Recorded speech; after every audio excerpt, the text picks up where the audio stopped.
Prepare to become smitten by a fabulous Hollywood Regency home brimming with one-of-a-kind vintage finds. Then tour a 100-year-old Spanish Colonial home in the Hollywood Hills with the most picturesque courtyard. And then we'll step inside an enchanting 1920s home that once belonged to singer Stevie Nicks, all in the beautiful city of Los Angeles, on today's episode of Homeworthy. Enjoy!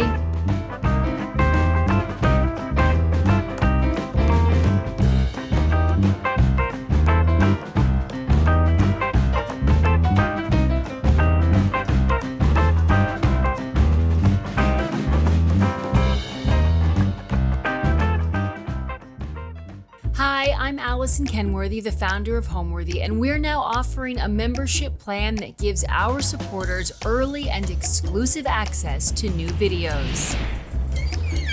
Hi, Homeworthy. I'm Roz. You're here at my home in Los Angeles? Come on in. I can't wait to show you around.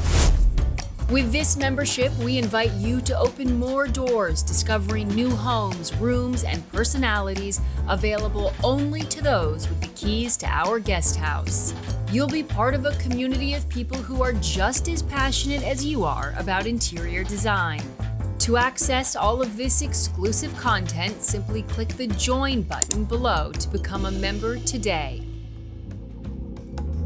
You're watching Homeworthy, where we believe every home has a story. Hi, Homeworthy. I'm Natalie. Welcome to my K-Town chateau.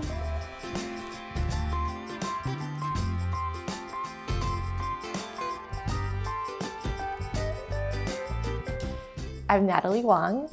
I have a background doing meetings and events as well as marketing, but I am currently a producer for a streaming platform at Disney. We are in Koreatown, just on the southwest side. So this place was built in the 1930s.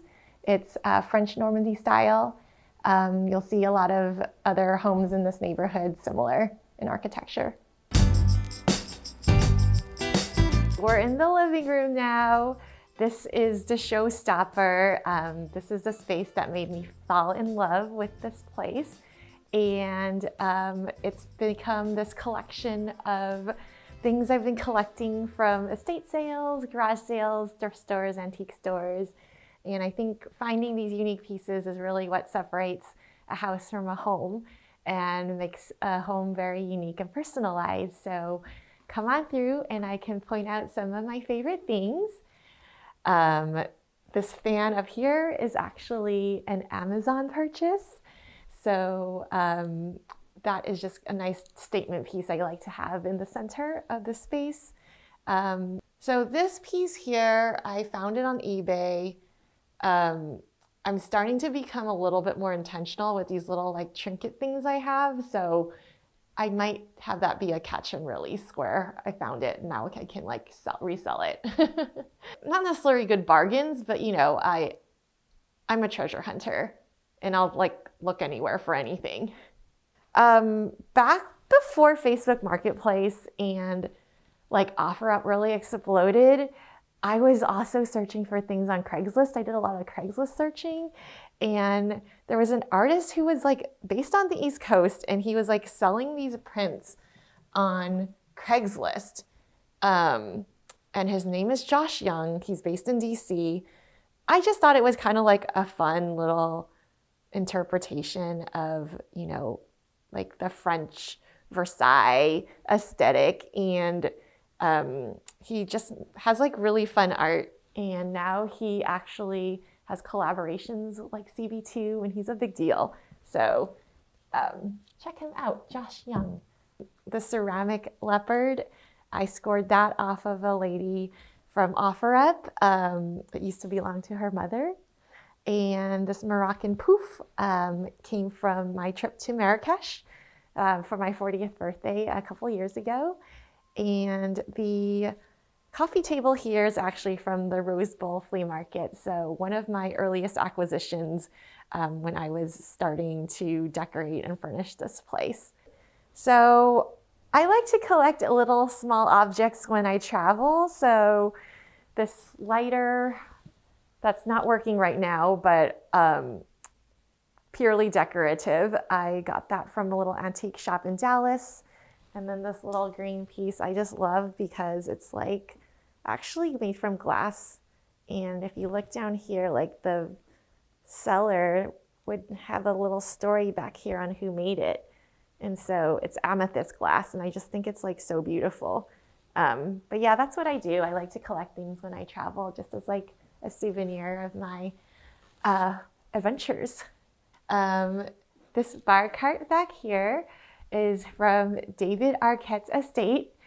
So I won it at an auction, and obviously it's vintage, but definitely one of the hero pieces of my home. These pressed for champagne buttons are actually made by a wonderful young lady named Lisa. She's based in Austin, but these are, at this point, I think like kind of world famous, that she has a little storefront.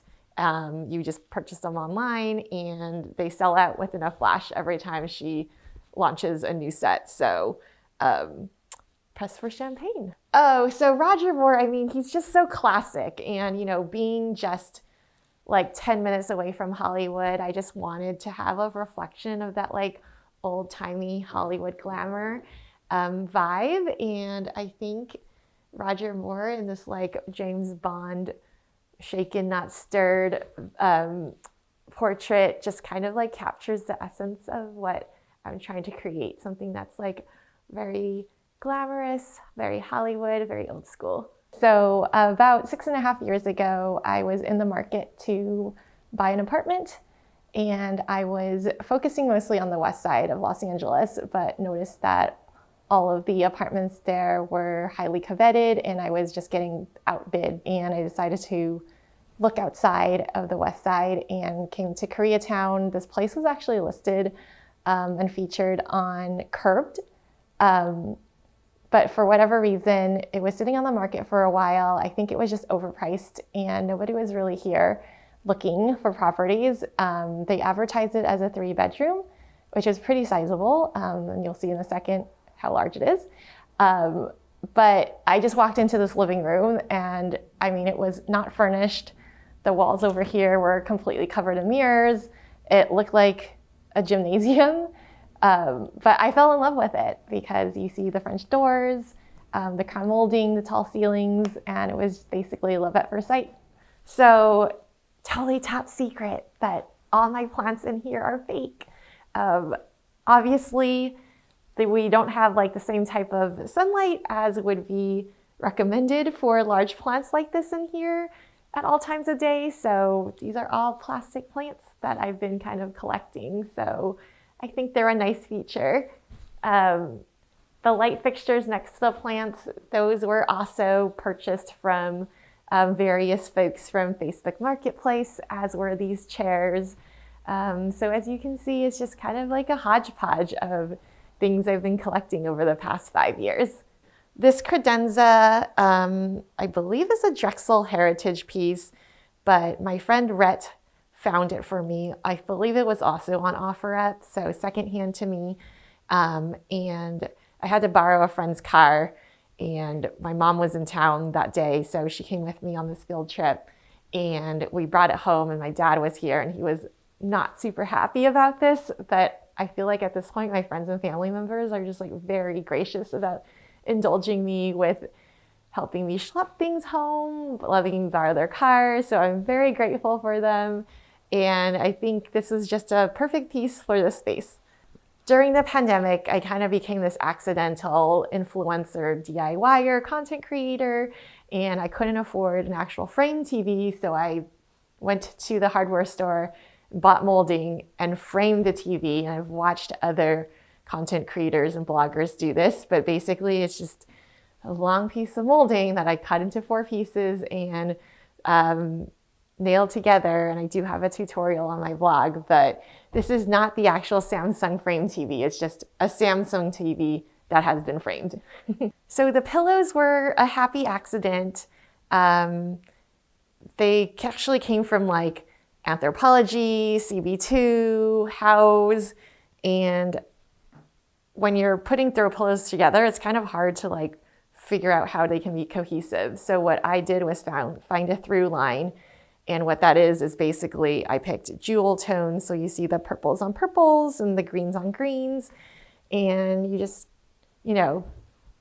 kind of make it work. And I just threw them all together one day and I was like, that really works out well. So there they are and I love it.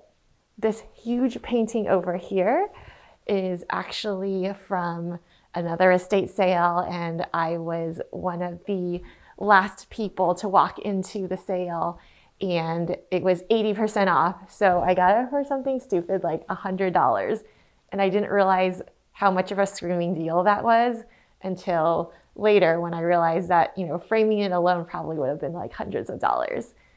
So this behemoth of a mirror, this Grand Dame, I bought it from Howard Elliott Designs, and I had two girlfriends come over and they were supposed to help me bring it upstairs because I wanted it in my bedroom, but they dragged it up the stairs.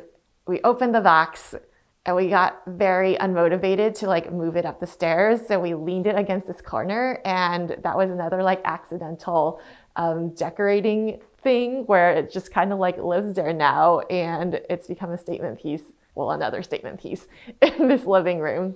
This room used to have track lighting, which was quite popular in the 80s, I believe, and also horrible. And even my, 70-year-old dad was like, that needs to go. So away it went. I had an electrician come remove the track lighting, and then I had bought this lucite ribbon chandelier from a lady on eBay, and she was based in Philadelphia, and I somehow convinced her to pack it up and ship it. And I think the shipping cost just as much as the actual fixture, but I think it was worth it. I have a similar piece in my office upstairs.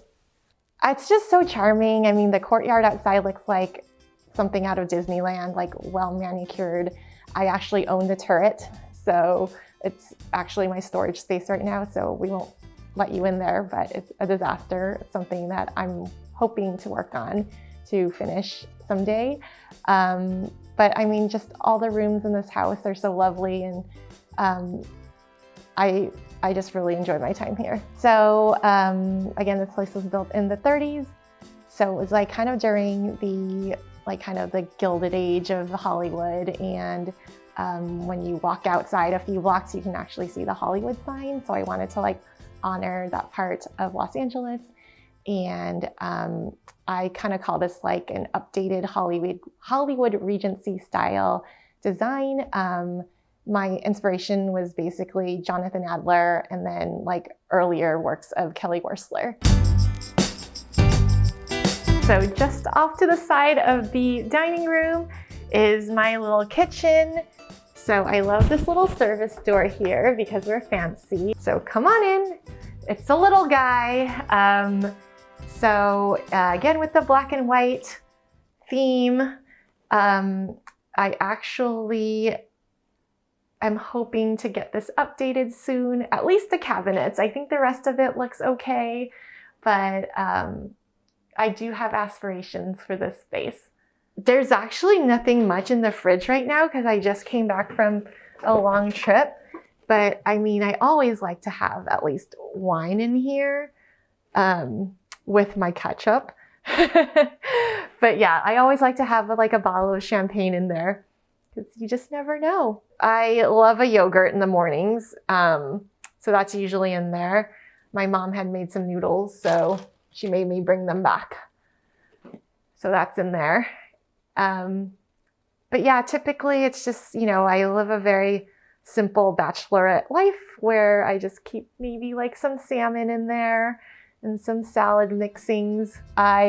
Growing up, I've always been kind of a hippie, so sustainability is very important to me. And I really love to go treasure hunting for secondhand items, especially for my home and also my closet.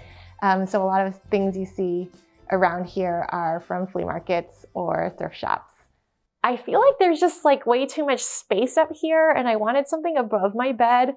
But, being in California, we don't tend to put things above the bed for earthquake reasons. The last thing I want is something heavy falling on my head. you know, in the middle of the night if there were an earthquake. So I bought another fan. I think that was also from Amazon, and it does fill the space. Eventually, you know, I think I'm gonna change things up over there, but it'll do for now.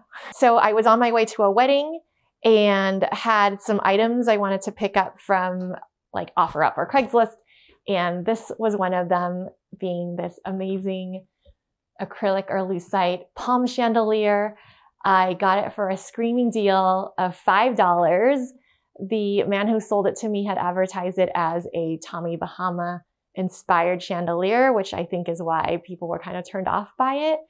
But I zoomed over there in my wedding outfit and he wasn't home, but I paid who I thought was his daughter because she was this little 5-year-old, and I dashed off, and he messages me as I'm like in my car, driving away, saying he's sorry he missed me because he heard that I was cute. And I just had to think, you know, like the lengths that us women have to go through to like just pick up a freaking chandelier on Facebook Marketplace only to get hit on. It's like crazy. So those shoes came from a thrift shop when I was in Charlotte, North Carolina with my friend Shauna. And I thought they were cool and felt that I could just wear them around the house. But it turns out they're made from like really flimsy cardboard. So the moment I walked around in them, they just like fell apart. So they're more decorative than anything else. So these nightstands, another Craigslist find, it came as one, and I went to pick it up, and the woman said, I actually have the second one, but part of the front mirror is missing, so you can have it if you want. I was like, yeah, giving me like his twin for free, I'll take that. So I did, and then spent, you know, maybe $100 to get a piece of mirror replaced on it from a local furniture store. So this trinket box is also from my travels to Morocco, and I just like to use a lot of black and white in my home kind of as a through line to make things consistent and to show a common theme. So you'll notice that a lot of my rugs are like black and white too. This door needs some work, but I also painted this in black and white. Again, a trompe l'oeil effect. So this was just paint and some painter's tape to help me get the lines straight, but I had a little oopsie here. That'll need to be retouched. The fireplace was a Facebook Marketplace find as well. A young lady and her partner were moving, so I saw it, and I think they named her Regina, but when I bring things home, I actually love to like stage it and take a picture and then send it to the previous owners. And they're so appreciative because they just really get a kick out of knowing that somebody's appreciating their things as much as they did. So Regina is here. She keeps me warm during the winters. It is a working electric fireplace. I have a kind of a running joke with my my Instagram followers about this whole situation here. So these two dogs came from an antique store in Georgetown when I was traveling on business. So the woman who shipped them to me and sold them to me had no concept of how FedEx works and how you should probably package things, especially breakable things, very carefully. So when they arrived to me, they were shattered in like 100 pieces, and that was like an inadvertent DIY project where I basically had to super glue them back together. So they lived up here. One day I was moving mirrors around my house, and this piece, which is an anthropology mirror, was moved from downstairs, and I hung it on a really tiny hook, and I left for the day, and I get a really frantic text message from my neighbor who heard a loud thud and asked me if I was okay. And I was like, what are you talking about? I come home and this mirror was like completely shattered on the ground, and this dog was another casualty. So this was like the second time he broke, poor guy, which is why he has like a hole in his head. So I've, joked about maybe giving him a little top hat or like baseball cap. So another feature of this bedroom that I love is this outdoor terrace. When I moved in, these French doors were actually sliding doors. I was looking for French doors to replace the sliding doors with, and this lady who was basically rebuilding her house in Venice had taken down her house to the sticks and had all these doors available. So I got the doors for $90 and then hired a carpenter to drive out there to pick them up for me and install them. So voila, now we are outside, and I basically furnished it like a little Moroccan jungalow. So the furniture was secondhand, and then this table was from a garage sale up by where my parents live, and then I had to like figure out a way to drive it down 400 miles. But I think it was worth it. It definitely needs some help in getting refinished. But yeah, I like to sit out here and have like my afternoon tea, or to work from here, another fabulous Zoom background when I'm in here for meetings. My design style is, I would call it curated maximalism, a little bit of boho. It's just very eclectic. We are quickly walking through the bathroom because it's a mess, and it's also the ugliest part of my house. So we're gonna go very fast. All right, this is the last room I'd like to show you, which is the closet or closet office. So there used to be obviously mirrors on these doors, as most closet sliding doors are. And I covered it with sticky wallpaper. And this is actually what got me featured on Apartment Therapy. People go crazy over these flamingos. And again, the repeat with the black and white rugs here. I have yet to find a cute desk chair. So if anyone knows where I can find one, that would be great. But this is a Herman Miller chair that's supposed to help my old lady back. And it's been kind of like, so I'm looking for a replacement. I like to do yoga in here. Sometimes when I have an extra guest stay with me, I put an air mattress down here, or they can sleep on the day bed if it's a child, because it's pretty small. But yeah, all the furniture in here is basically secondhand, including this Herman Miller chair. This desk is actually from Target, so this is really the only new thing in here. I like to think of fashion as art, and so I thought, what better way to display my shoe collection but kind of create this semblance of like an art collection. So they're up there along with some of my coffee table books, and I just how this does kind of encapsulate the whole cloffice like vibe of combining, some of my important life documents in those binders as well as shoes. So actually, this mirror was picked up the same time I picked up my palm chandelier. It was from a lady, and then I think she told me that she got it from a friend who died, so that didn't make me feel great. But it hasn't brought me any bad luck, I don't think. This leopard is a friend to the tiger that was in my bedroom. And then this is another piece that's kind of chinoiserie themed that I love because, again, being of Chinese descent, I do love incorporating a lot of chinoiserie elements into my home. This chandelier is a little brother of the one downstairs in the living room. I got this from a man and had to pick it up at a car dealership where he was like getting his car fixed. My friend has the twin, so he sold me two for something crazy like $100.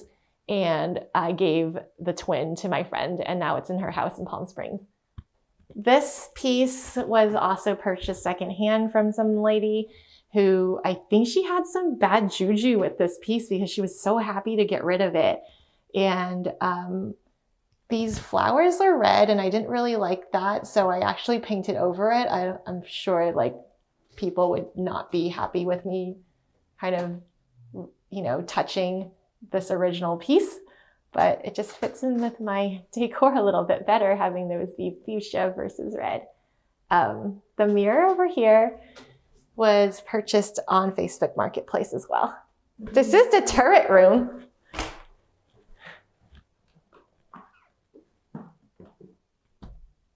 So this is actually the ugliest room in my house. I'll turn the light on, but this is going to be a fun little renovation project eventually. It's like a little Harry Potter closet room, as my friends like to call it. All my secrets are in there. So for me, home is being able to walk around barefoot. Just really a place to be comfortable. And I mean, I don't know how to walk in heels anymore, especially after the pandemic. And I love having my friends over and just, you know, having this sense of calmness and safety. Hi Homeworthy, I'm Law. Welcome to my home in LA. Come on in.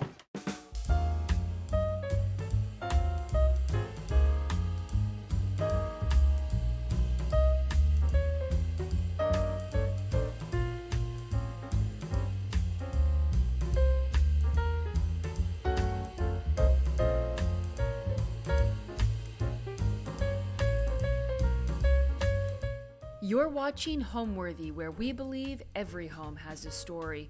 Be sure to visit our website, homeworthy.com, to discover amazing furniture, art, accessories, and more, all handpicked by our editors to help transform your house into a home. All of the items are inspired by the episodes you see here on Homeworthy. Enjoy!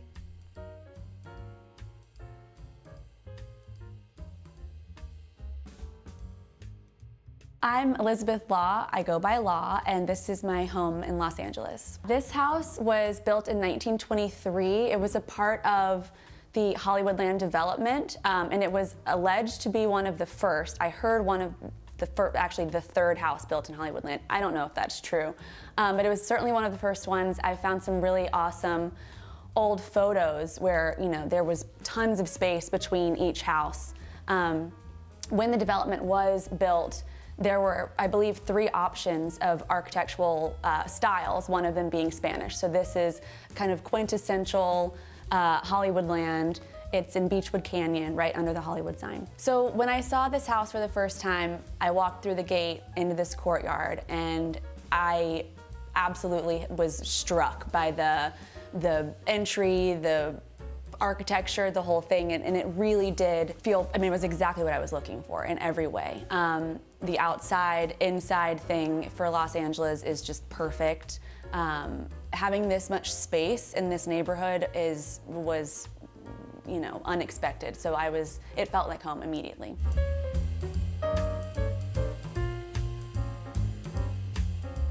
This is Luna. She's gonna be joining us today, I believe.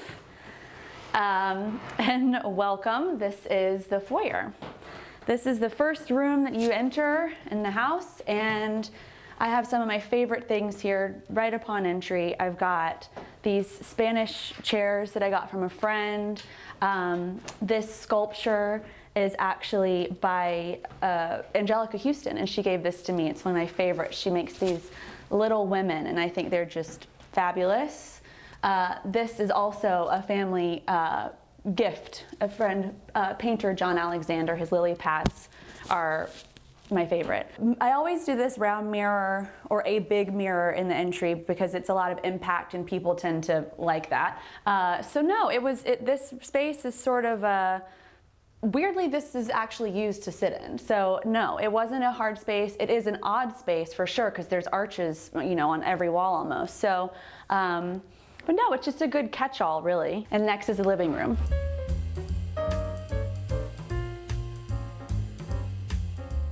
So this room is where there's lots of hang time.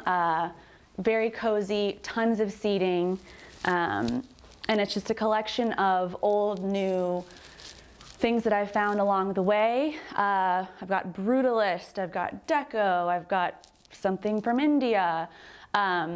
This fireplace was sponge painted gold when I bought this house, so I painted it white, and I got the Talavera tile, which is very era appropriate Spanish, and I tiled it myself, so don't look too closely because it is far from perfect, but at least it looks better. This is my newest prized possession. It's a painting by Martha Manns. I got it at a gallery in Santa Fe. Santa Fe in particular holds a very special place to me. So this is called Dangerous Beauties, and it is cactus flower, and I think it is just so fabulous.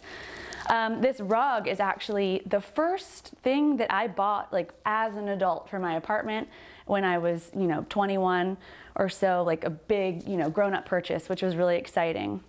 Oh, another thing I was going to show you.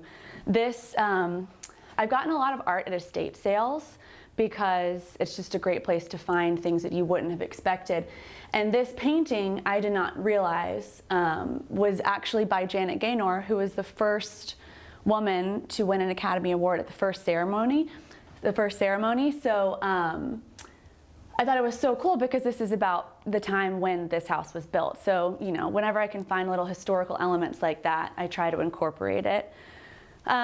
These chairs were just a fun thing that has an interesting story because I found them on an auction, didn't buy them. About a year later, they popped up on eBay, and they're without question the same chairs. So I ended up getting them, and I found an old postcard in them. I don't know where it is, but there was a postcard just shoved in there that was from like 1925, and it was a thank you note from someone written in Swedish. So that was kind of cool. So the hardwood floors are original. What they did in probably the 80s, which was a popular thing, they wanted to make the skinny wood look like bigger, wider planks. So they made these weird grooves in them, which is a shame because it really dates it, but they are original floors for sure. And these arches, very Spanish. The beams, very Spanish. I did just have them stained because they had been stained a red to kind of do this more mid-century thing, which just wasn't right for the house. So I had them stained back, but they are real, redwood beams that's what everything was made out of back then. I have books upon books upon books. A lot of them, most of them are art or design related. This is a new one that I just got, which is really cool, woman made. It has also like every female designer in history. Santa Fe, of course, and then over here, more books. I have quite a collection of interior design and artists. So this tea set I actually got in Morocco when I was 10 with my dad. We were in Portugal on a family trip, which I credit also with being highly influential in my design aesthetic with those Mediterranean style houses. And my dad came up with a plan then and there that when everybody turned 10, we would go on an individual dad-child trip, and we went to Morocco. We drove there way before GPS, so I had a map and shotgun, and we made our way down there. So I bought that when I was 10 years old. We drove from Portugal through Spain to, the ferry and took a ferry over to Morocco. These I have two of these candelabras. They are antique and they were gifts, so I unfortunately don't know that much about them, but they're really beautiful, and I love a candle. There are candles everywhere. And these are pretty awesome when it's all lit. When I'm entertaining, I definitely like to put the candles all out and have them all lit.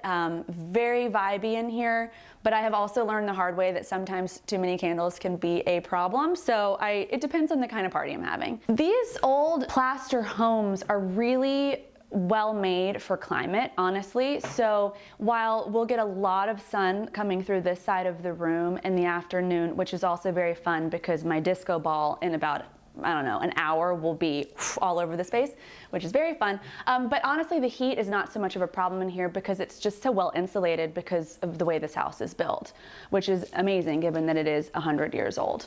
These right here are some mid-century pendant lights that were given to me by a family friend who I actually apprenticed with before I went to Parsons. So I kind of shadowed her, worked with her for maybe 9 months or so, and she gave these to me probably when I was actually in college. And so they have moved all over the place with me since then, and I love them. So another great thing about this living room are the original windows and doors. This room has 2 sets of French doors that go straight outside of the courtyard. So let's have a look. This house is a little over 2,000 square feet. It technically is 3 bedrooms, 2.5 baths, but I've kind of reconfigured things to have different purposes for my use in this house. So my personal style is definitely eclectic. I think it leans in the Spanish and sort of old world vibe. When I was looking for a house to buy, I had all of that in mind. What I already had really works. So it's eclectic. I have Art Deco, I have Brutalist, I have, Gothic Spanish, I have contemporary pieces, I have family heirlooms. So it really is a mix.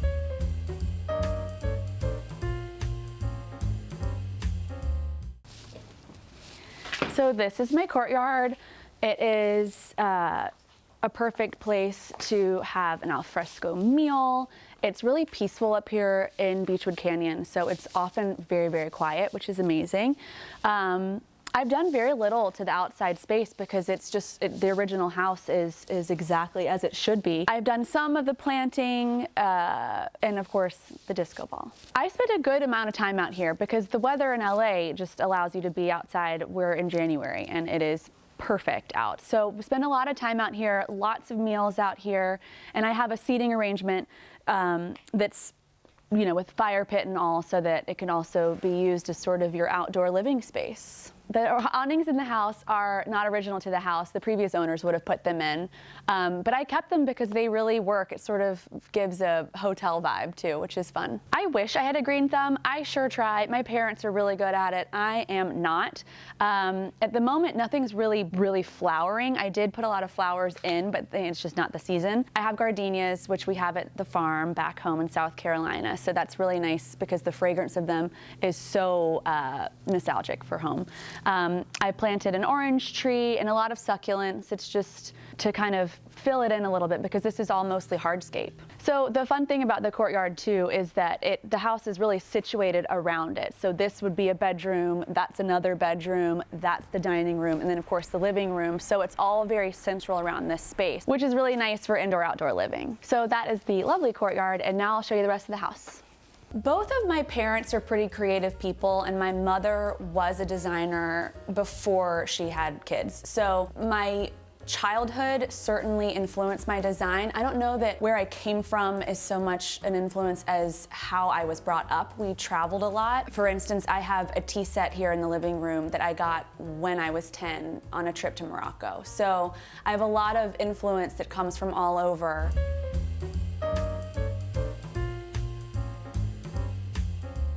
Before we check out the dining room, I want to show you something really quick. It's the powder room. I haven't done too much in here since I bought the house except the wallpaper and the light fixtures, which was really important to me. A powder room is always my jewel box moment in a house. Love wallpaper, especially when it shows flora.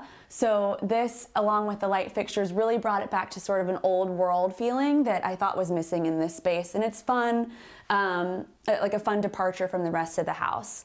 And then this space is just a great little vestibule with this beautiful carved mirror that I still just am so excited about. It's really super beautiful, Spanish as well. And there's this, more indoor-outdoor living. There's this very sweet Juliet balcony that looks out over the backyard. When I moved to Los Angeles in my early 20s, I actually worked in music. I wanted to be a music manager. That was the dream.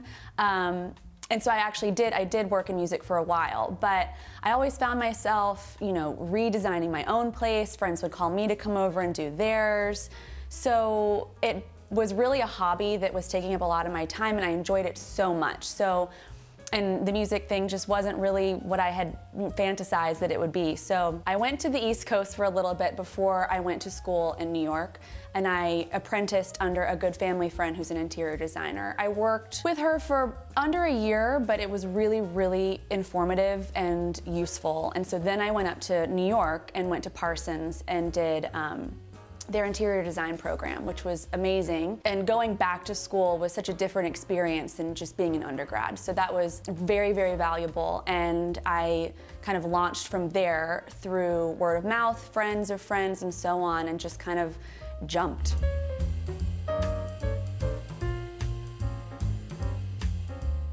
And now let's check out the dining room. So now we're in the dining room, and one of the first things I was able to do when I bought this house was take out the ceiling fan that was once above the dining table. So I found this beautiful brutalist iron chandelier from France, and it's super unique, fits the space so well, especially over the round table. So that made a big impact in this room. Another thing that was odd was that these beams had been faux finished in like a purple and green faux wood something or other. So that I obviously had to get rid of as well, and kind of just pared it down and brought it back to just being a more simple space. Again, I have lots of just found collected things. This mirror right here is a family heirloom from my grandmother, so that's very, very special. This piece of art over on this side of the room, my brother went on a backpacking trip throughout Asia, and this is actually on linen, so he had this, and he knows that I love elephants, so this is an elephant ink drawing, I suppose, on a piece of linen. So he had it all folded up in his backpack for months and brought it back to me, which is very sweet. So I have that framed, and this room gets a lot of use. I love a round dining table. It really allows for better conversation. Everyone's included. I kind of need a bigger one, but here we are. Another balcony here, which is super sweet. It opens up completely, and then you can also go into the kitchen through a little tiny door on that side. And we're looking right over into an old avocado tree, which is so nice. It really feels like you're just tucked away in a tree house in here. So this piece is actually a friend of mine. She, when I was moving into this house, my friend has a lot of stuff just sitting in storage, and this is her grandmother's, and she couldn't stand that it was in storage, knew that I had the space for it, and so we just have sort of a agreement that it's going to sit here until she needs it one day. But it's really great. It's a beautiful piece, gets a lot of use. So I collect a good bit of china. I have all sorts. I love a pretty decorated table, and these are one of the newest additions from my mom. It's such a fun collection. They're very fancy on the outside, really ornate, and then they have this wild sort of Day of the Dead theme in the middle, and they're really fun. So I love to have dinners. I love to have formal dinners. When friends come over, they know it's like put on your best dress. So I dress it up. I've got vintage crystal that my mom gave me. I've got, china and things that I've collected along the way. So I really love to deck it out. Love flowers, candles, and everything. So it's really, art in itself. So this bench has kind of a catch-all of things. I've got a lot of family photos, people from both sides of the family, much older grandmother shots, great-grandfather shots, and so on. And just things that I've collected along the way. I've got these daggers. I have this beautiful little toothpick holder that is Art Deco and super, super dainty. I love this so much. Yeah, and just things that I found along the way. And this right here is a kimono. It just felt like something that needs to be on the wall and not just hanging in a closet. So I did just that. It's so beautiful with all the colors and everything. So I treat it like a piece of art.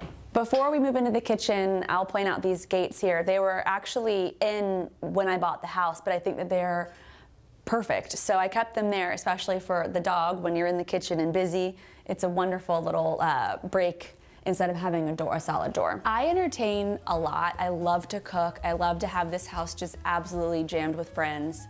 So this house is really great. It's not huge, but it does have a really big outside area. So from the living room, there are 2 pairs of French doors that open right into the courtyard.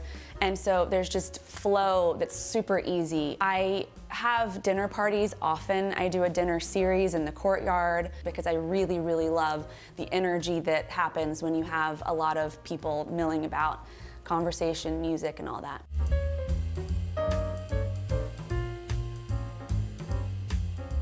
So this is the kitchen, and instead of doing a, breakfast table, which is kind of what this would have called for, I have this enormous piece of furniture, which I got in Santa Fe actually, and it was just perfect for the space. So I use it as another kind of china cabinet and everything like that because this kitchen does not have a lot of storage. So it's perfect for this wall, and honestly the only wall in the house it could have fit on. So there it is. And this photograph is like a paint bomb, which I bought ages ago and has come with me everywhere, but it has a lot of impact and people often ask me about it. It's really funny, but I do love it. It's fun. And then as for the rest of the kitchen, it's not original, unfortunately, although a lot of people think it is. One of the first things I did when I moved here, my mom came out to visit and we painted the kitchen. So all of the cabinets were just like 80s wood, and we painted it with this Pharaoh and ball color, which is really nice, kind of made the space more handsome and felt a little bit fresher. The kitchen, despite my best efforts, is where everybody gathers. So it's a great space. I can't wait to renovate it one day. One day I'll do that. One of my favorite things about this kitchen though is where the sink is situated here with all these windows. It's just so nice. Again, feels like I'm up in the trees. I do have the original drawings of the house, and from what I can tell, this area behind me used to be like a breakfast room itself. So it was completely separate from the rest of the kitchen, which is so funny to me. But I love the layout of it. It's nice. These chandeliers are 20s French. I love them so much. I put these in most of the light fixtures in this house I've changed because they had been kind of updated here and there over time. So these were a beautiful pair, and they really add a lot of character to this space. So this kitchen, while it's not original, the tile countertop sort of lends itself to the time. There's debate on whether tile, stone, or even chopping block is a better surface for a kitchen. I really like the tile, especially because it is sort of true to the era. When I do eventually renovate this kitchen, I will do a tile for sure, just because it's just appropriate for the time. Something marble and terribly contemporary just wouldn't really feel right to me. So this kitchen is very much lacking in storage, and it's lacking in upper cabinetry, obviously. So I put these in, which is a great little easy solution for glassware in particular, because that's kind of what's being grabbed more than anything. Plus it helps fill out this wall in a way that makes sense. So I actually made this little skirt, and it is covering up the dishwasher, which I thought was, could be more attractive. So it was just really for fun in the beginning, but I've grown to love it, and the fabric itself fits so well in the space in terms of color and tone, so it stayed. And this kitchen is great because I cook a lot, and so when friends are over, they can sit over there, I'm over here, I've got everything kind of at the ready. This kitchen gets a lot of use. So I am very much ready to leave the open floor plan thing behind. I like having separate spaces. It feels more intimate when you're in the space. It feels like you can kind of tuck things away. For instance, if you're cooking, you can kind of leave the mess behind and go and enjoy yourself. So I like that this house feels like every room is a designated space, but at the same time, it is still somewhat open because it's arches. It's not, closed doors. So it kind of, and the way that the house is positioned gives you sort of both, if that makes sense. The original owners did a lot of renovation in the 80s and 90s. So what I've seen in the original drawings, which I'm very lucky to have, there are definitely some details that have gone away over the years. So something that we do still have that's original are the beams. Quintessential, Spanish home. The arches are all original. The footprint is original for sure. And there's one bathroom that is original to the 20s with all the tile and the tub and everything. So what I'm intending to do while here is bring a lot of the original era appropriate, you know, tile, kitchen style, all that back to the house. So I'm doing that slowly. The fireplace is an example of that. It had been sponge painted gold when I moved into this house, and they'd even hidden the niche behind a painting. So I've, you know, I took the painting away, I painted the thing white, and I tiled it myself with Talavera tile just to kind of get that Spanish appropriate tile back in the mix because it had kind of all been erased.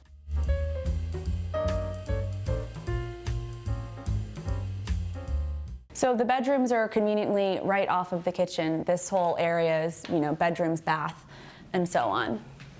Come on in. So yeah, this is the only built-in left really in this house. This would have been very typical at the time because there wasn't a whole lot of storage and closet space. So these are old. I use them as a linen closet. It's very convenient and nice, and I would always keep something that's original if I can. So that's perfect. And then through here is the original bathroom from the 20s. So this bathroom, for the most part, is original. The tile, the tub, I think the sink even, and it's great, so I would keep it always just because, you know, these places are fewer and further between these days. What this would have been is the shared bathroom between two bedrooms, and nowadays it's really not conducive to our modern lifestyle, but honestly, this bathroom isn't that big, so I wouldn't really do anything differently, and it would just kill me to interrupt anything original. So I'm just gonna keep it the way it is for now. So this is an original, I'm guessing, intercom of some sort. It says living room and chambers, which is funny. I'm gonna stay there as well because that's just so interesting. And over here are the two bedrooms. This is the one that is currently used as a bedroom. So yeah, this is my bedroom. It's a sweet little room. When I got the house, there was actually like a 80s closet that went across, and it had, you know, floor to ceiling mirrors on the door, sliding doors. So I took it out to give myself more space. The light in here is wonderful. I like a room to just be really minimal and peaceful and clean and quiet. So there's not much else in here other than sort of the necessities. So this painting I got at an estate sale in LA, and I got it for, you know, not very much money at all. And it turns out I did a lot of research into the artist by his last name, and it was a really interesting backstory. So I feel very grateful to have it in my space. And this Suzani fabric I got in Santa Fe, and I just have it draped over the headboard for now. It kind of moves around. It's a little pop of color and pattern that has had many lives. And this rug, gosh, I don't even remember where I got it from, but I like that it's, you know, flat weave, that it's very neutral, and I put this in by myself, which was insane. I moved the bed, I moved the rug.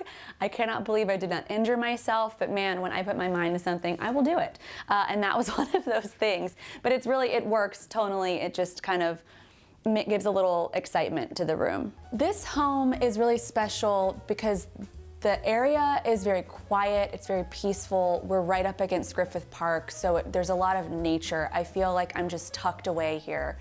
The indoor-outdoor element, I can just have all the windows and doors open, and it's just really peaceful, and it feels like it's, I mean, it is from a different time, and you can really feel that here.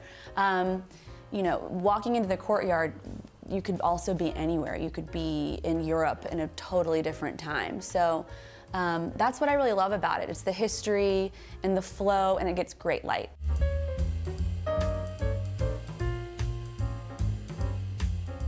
And then my dressing room is next. So this is my dressing room, come in, which is a bedroom, but for my purposes, since I'm here by myself and there's not a closet in the bedroom, I just converted this into a dressing room, which is pretty wonderful. And let's see, what do I have in here that's fun? This is one of my favorite. It's a vintage jacket from New Mexico that is real special. So this is one of my favorite pieces that I have in here. I have my dress up pieces because we need those here in Los Angeles. And then this piece I've had for so long. Again, the family friend who I worked for as an apprentice early on, she gave this to me when I first went away to school. So this has moved with me. It's been recovered a million times.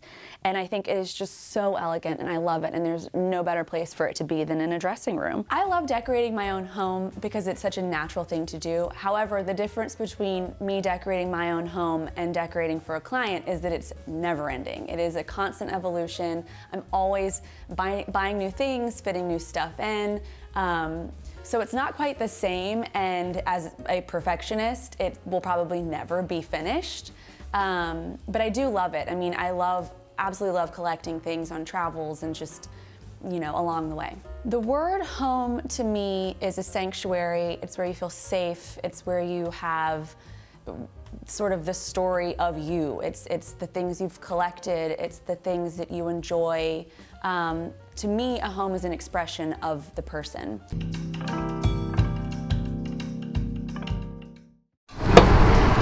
Hi, Homeworthy. I'm Scott Formby. Welcome to my home in Hollywood.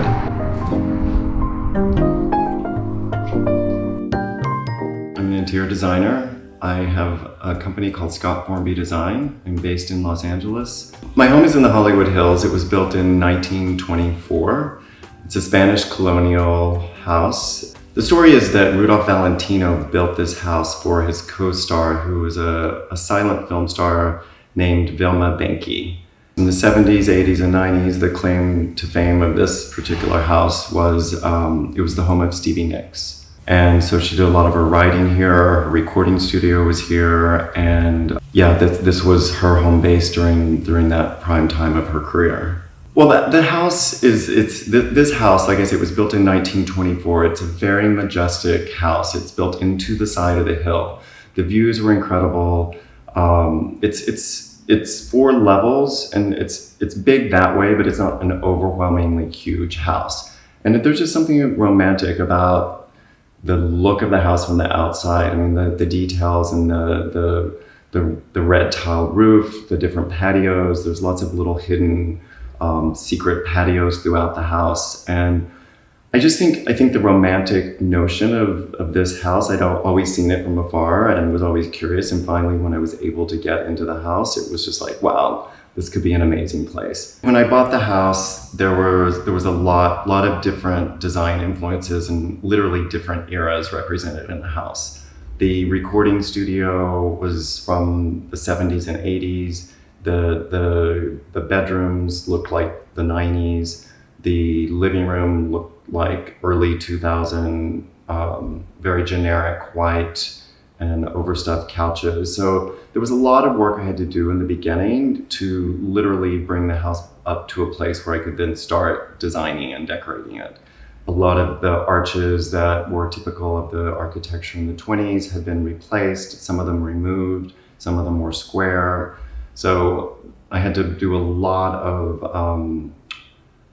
architectural work to get the house back to a place where then I could start working with it from a design point of view.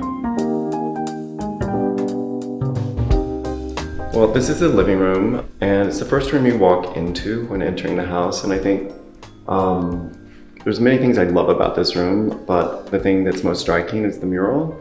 And you see the mural behind me. It was painted by a Brooklyn-based artist named Corinne Gilbert. And so I started with the mural, and because I wanted to bring the outdoors in a bit, and we worked on this together. It's a little Japanese inspired, obviously LA foliage in the mural. And then off of that, I built the room with different textiles. There's a fair representation in this room of a Mexican modernist named Pepe Mendoza, who I have a collection of his pieces. The room is also great because, as you see behind me, there's amazing windows that look into the hills of Hollywood, and the sunsets in this room are gorgeous. And it's also just a great room for a chilly LA night when you want to light the fire. There's a table That is an old Fornasetti table with Harvey Prober chairs around it that I use as a game table. And that's here. And then turntable and small little cocktail bar to the right. And then further into the room, you see these lamps are actually Pepe Mendoza. The ceiling was originally, these are the original stenciling from the 20s, so you see that in the room. And then there's a mix. There's African mats, there's Italian modernism, sage, suede couch. There's an Arturo Pani cocktail table, another Mexican designer, and then a thin jewel leather side chair. So I like mixing cultures and different design influences. I think I don't know, I like the mix and putting things together in a little bit unexpected way. An example of that is like the couch. The couch is Italian from the 60s. The table is Mexican from the 40s. This chair is, like I said, it's a fin jewel chair, so it's a modernist chair from Europe. And I think there's a way of mixing different design influences and different cultural influences into a room that I find really interesting and not so one note. I guess the other part of this room that I'll just rip the Band-Aid off and talk about is the fireplace, because this was a kind of an iconic fireplace that Stevie Nicks would perform in front of, and there are videos of her singing in front of the fireplace. And it had, I don't know if it was the original tile, but it was a blue and yellow tile that I wasn't a huge fan of. These are true antiques. These are my first pair of cowboy boots that my first rodeo when I was 5. And they're from my first and last rodeo. My mother was a cowgirl and founded a museum called the National Cowgirl Hall of Fame. And so I think at some point when I was 5, there were thoughts of me becoming a cowboy, and that lasted about a week. There's this influence of nature throughout all my design work. And whether that's through color or bringing plants into the room or an animal influence, I mean, not specifically animal prints, but like the organic shapes of animals and plants, I think are really important and inspiring. That is a black olive tree, which has become the trendiest tree around right now. Like, you can't find them. They're, you know how plants have their moment? The black olive is having its moment. And for the record, this tree I got 2 years ago, and literally you have to water them like twice a week. And they're very temperamental, but once you get them set, they're lovely. There's a few pieces throughout the house of different art exhibits. So they're actually, this is a poster from 1954 of an exhibit, a Picasso exhibit. I've always loved his art, and it's just a nice way to bring art and design and pattern into a room. Just, you know, not expensive repro poster, like framed beautifully. And this is, I mean, I love picking up things on the street, but this particular, like pine cones or branches or just beautiful dead flowers or like LA's amazing that way, because you can just literally find the most beautiful vegetation or things on the street. But this particular piece I got down at the Flower Mart. So this table is a Fornasetti table that I actually have the original artwork to for the top of it, that I bought at auction actually here in Los Angeles. And then the chairs around the table it's a cravat fabric with an African influence. The chairs are Harvey Prober, mid-century American. And then to the right is I use this as a game table kind of entertainment center. It's a small entertainment center. I've never been one for big TVs or big screening rooms. So there's actually a turntable and 3 decks of cards and an ice bucket and a cocktail shaker. So that's my entertainment center.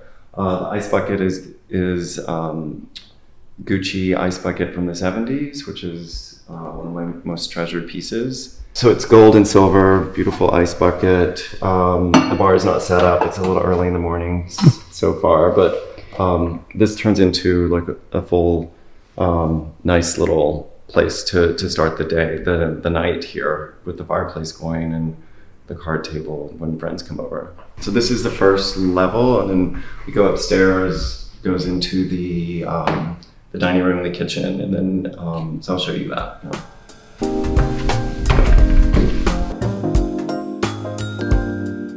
So at the top of the stairs is an African stool, and then two of my favorite pieces of art in the house. They're rock paintings by Mats Gustafsson, who's a Swedish watercolor artist based between Sweden and New York, and love his work.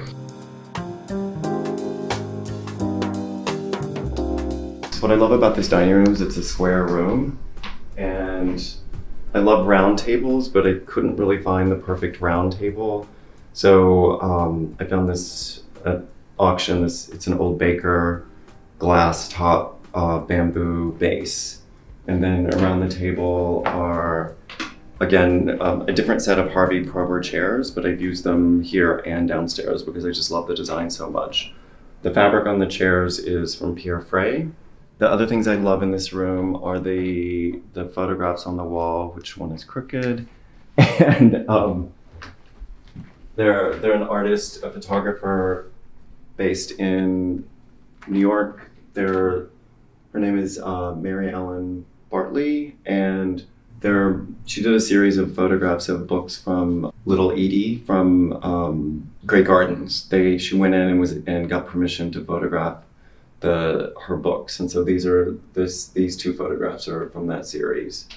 And then on either side of the buffet are, again, Pepe Mendoza lamps from the 50s. And typical of his work, he did a lot of this. It's almost like a cloisonne. It's not turquoise, it's an enamel. And he had a foundry in Mexico City where he did all of his work. That guest is a 14-year-old me. My mom was a doll collector and had this made. I think I was 13 or 14. So hair, I don't know, maybe it really was this, but turtleneck jeans and sandals, right on. But everything else, I don't know. I don't know if I can buy into the whole thing, but there he is. I have these little this obsession with nature and curiosities, and so there's a mix of things. There's like a dried fig leaf from my tree. There's this hummingbird nest that was outside my bedroom window it had hummingbird eggs in it that I watched every day during the pandemic, but then somehow one morning a lizard stole the eggs, so that was one of the low points of that time for me. There's tortoise shells, there's a bird from a little antique shop in Italy, there's shells from the beach in the Hamptons, there's pine cones just literally from the yard. So it's just, for me, it's an inspiration of textures and pattern and color, and again, it's just what nature designs and gives us is just incredible. And I'm always just get lost in the beauty of nature and things that weren't designed. And then off at the dining room goes into sitting room, which is off the kitchen. So this becomes like a great place, transitional entertaining place. The kitchen is through the seating area, which this whole area was changed when I got the house. These were doors that went outside, and I just reconfigured it and made it, put in the banquettes, and it's great for morning coffee. It's great for a casual hang place if friends come over while I'm cooking. I'm not a huge fan of kitchen islands, and I know they're functional, but I don't. They drive me crazy. and so I wanted to have this sense of open kitchen without having a place that felt so open where there were no boundaries. And so actually created this U-shaped kitchen where there's a smaller entry. So there's still that feeling of openness that if I'm in the kitchen cooking or making a drink, then friends or family can be part of that without feeling like they're in the kitchen. So it's worked really well, and I feel like separate kitchens should come back. Like I just think there's something missing, and the kitchen island concept needs a breather.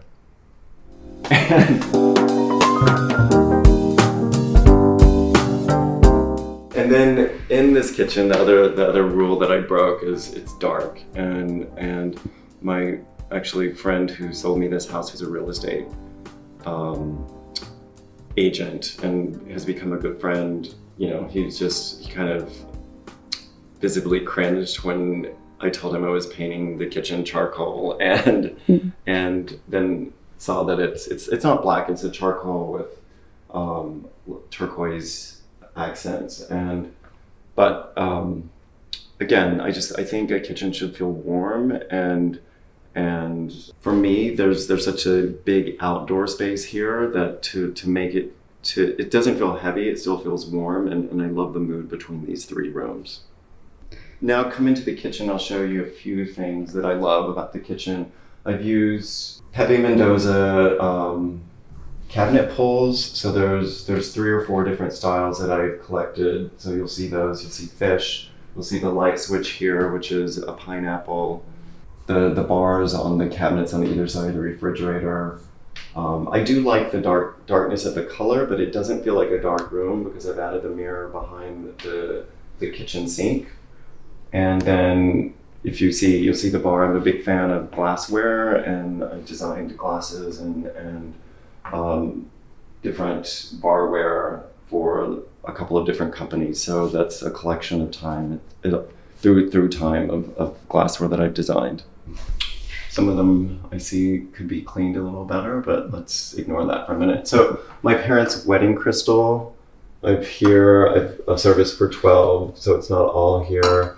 These are Italian cut glass that when I was working in Milan, so there's a memory here. These are from a company that I worked with in Canada. So great memory of a group of designers that I worked with in New York and in Canada. These were bought in Palm Springs at a thrift store, so a great memory there from last summer. So yeah, I mean, I collect things. These are from a trip to Japan, a sake set with, again, bamboo, which we spoke about the influence of nature. So I love the bamboo wrap on the handle there. But for me, more than anything, objects are the collection. The memories that objects hold, I think, for me, give value to them, not the market or the resale value, obviously, but I think we all have that moment where you're given something and it starts holding something. So it's like, I feel like objects and things can become powerful that way. And when I see this, it's small. I almost wish I would have made it a little bigger, but I love looking at it because I see different people and I see different times of my life. Like these were when I first moved to New York from a little shop in Soho called Depression Modern.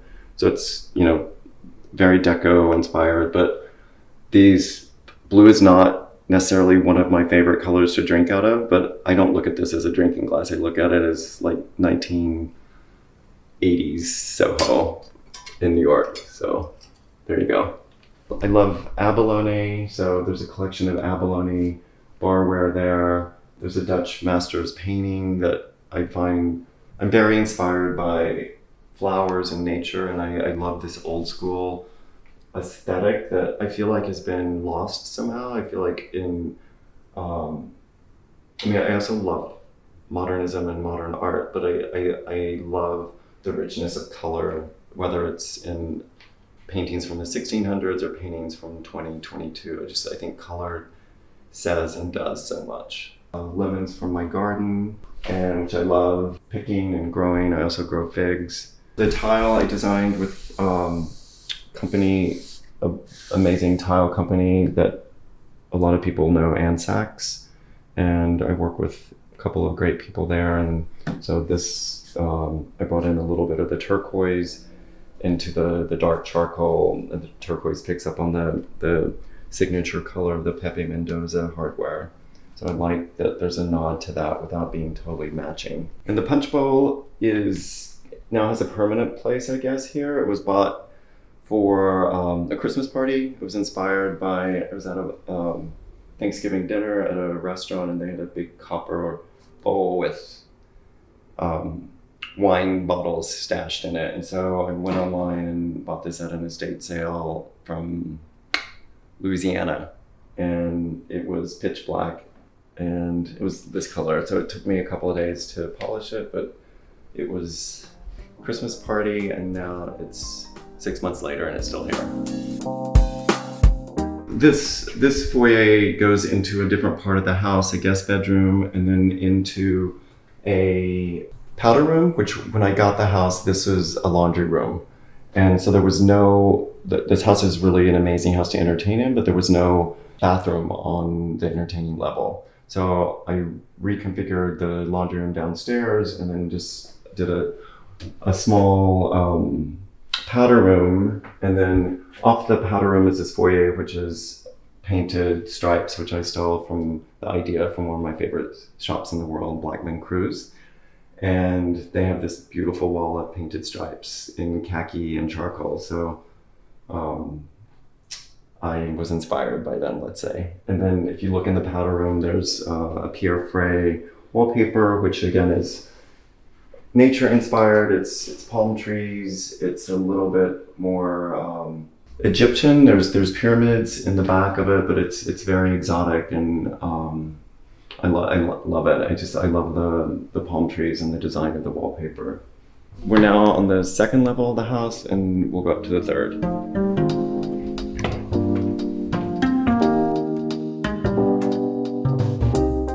Okay, I'd love to show you one of the bedrooms in the house. It's one of my favorite rooms here. This room is very personal to me. It has one of my favorite pieces of art in the house. It's a photograph of Marilyn from The Last Sitting that she did with Bert Stern.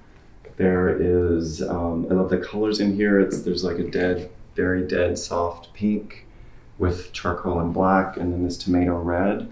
So I love, not a huge fan of pink, but I love when it's not too blue and when it's mixed with a red and kind of sets it off that way. The other thing that I love about this bedroom is it has textiles that I designed. I was a creative director designer at Frette. And so the bed has the Frette textiles on it, which is personal and feels good when I come in here. The other things about the room that I love, there's the two bedside tables and the chair are Franco Albini. And then there's another recurring thing, Pepe Mendoza side table to the right of the lounge chair. I'll show you the little bathroom, but it's probably my favorite bathroom in the house. It's a mix of patterns that you see again from Tabarca Studio, the pattern in the shower and bath and on the floor, and then a contrast texture in the wallpaper, again inspired by nature. I love kind of the leaf motif that works with the pattern of the two tiles. So the other thing I did in here is I have a small collection of these giant clamshells. So when I redid the bathroom, I inset them into the wall. So this is like a soap dish with sponges, and then this is the larger one near the tub is for bath salts. Yeah, I love them, the natural element coming into the room. So come in, I'd love to show you my studio now. This is where I work. primarily, and there's a little bit less color in here. It's a little more neutral. There's some pieces in here that have followed me around wherever I've been that are very personal. This chest, which is beaten and used, but it's been in 3 or 4 different places with me. This table was in my office when I worked as a designer and creative director at J. Crew, so it's my creative. There's a lot of creative energy around this table. There's a lot of books in here that I love. I mean, I am always inspired by books, and if I just want to escape if I'm starting a new project, that's always my go-to, whether it's a bookstore or coming in here or around the house. I love being surrounded by books. I feel like they're not only inspiring, they feel like personal and warm, and I think that there's just, look at all the ideas and hundreds of pages that you always see something new when you look into a book. I mean, the other thing you see in this room is again, it's a recurring theme with me, is nature, and you see the birds and you see the horns on the skull and the anemone in the back, and a lot of these books are on nature and gardening, which is my other passion. And so I think, and that's the other thing that I love about this room, is these doors open into the garden, so I can work in here and hear the birds and hear the noise and see the breeze, and it's a lovely place to be able to work because it's very open to the outside. Another part of the studio I'd like to share with you is I've taken this old part of the house that was a built-in part of the closet, and I've turned it into a fabric library. And so it's also got my trusty high-tech printer, and every drawer is divided by either color or different fabric. So, like, for instance, this is the burgundy and red drawer that has velvets and shades of warmer tones and pinks. So it's a kind of a great way to stay organized and works really well. So I didn't have to do any office type built-in furniture for the library. I'm outgrowing it a little bit, but it's pretty amazing way to work. And this is all different wallpaper samples and some of the things I'm considering from some of my favorite places. But just a nice way to stay organized, and it really works well, and was part of the house that I didn't have to change. I mean, this cabinet, like I said before, this cabinet has been through 3 different homes with me, and I love it. I love that it's all nicked and got stains on it, and it's just like, I love the color, I love everything about it. And it recently made the trip from my New York studio out here, and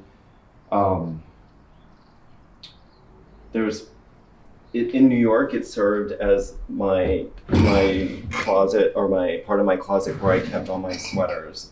And so it's got like all my huge 3-gauge hand knit sweaters that I have no idea what to do with in LA.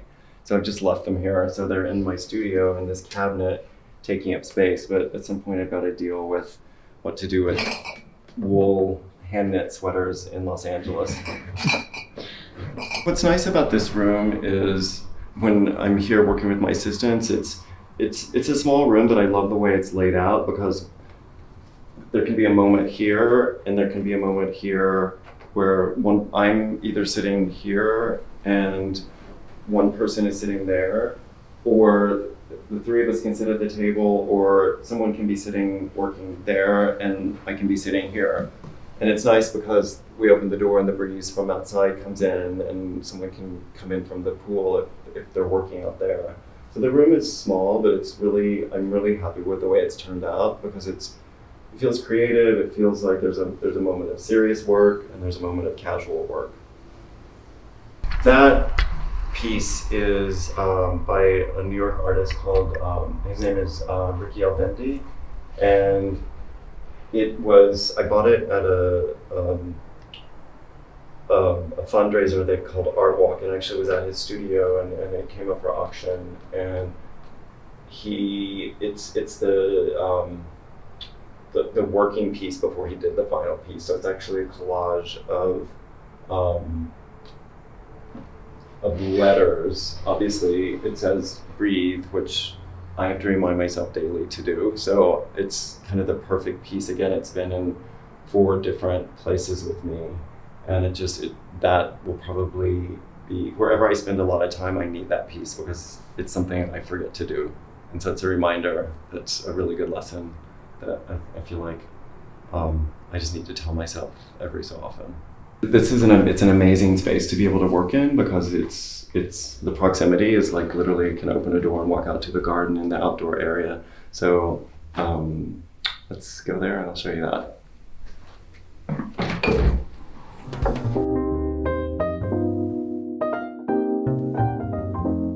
So when I leave the studio, if I need a break or if I want to have lunch outside, I can walk down, and it's really, like I say, I feel very lucky because I can work here and then come down and enjoy the outdoor space. The house has different levels of the pool, so the jacuzzi is here, and then it goes down to the pool, and then the lower level is where the kitchen and barbecue are. During the pandemic, it was nice because I was able to let people use the pool, and you don't have to come through the house. So I was able to let people come and use the pool. My friends could come over, and it's just a very peaceful, lovely place to hang out. And the views are amazing. They go from the ocean all the way to Santa Monica on a clear day. This is still it's a work in progress out here. Like the garden, I'm still getting my hands around. There's a lot of work to be done, but the outdoor part of the house is still, like I say, a work in progress. I focus on the inside, and probably in the coming year, we'll start focusing on some work that needs to be done out here. My favorite thing about this house is it's a seasonal house. There's parts of the house that feel like, okay, there's the fireplace in the living room that's perfect for a holiday party or entertaining during the fall. And then there's a lovely outdoor space with a swimming pool and a patio that is actually great also in the winter in LA, but it's obviously a summer-oriented space. So I guess my favorite part of the house is it's really set up for entertaining. And I'm still discovering that because 2 of the years I've been here were during the pandemic. So it's still like I'm discovering how this house works with people in and out of it. But I do think that since there are 4 levels, it's a spacious house that's able to be lived in and to entertain in very different ways.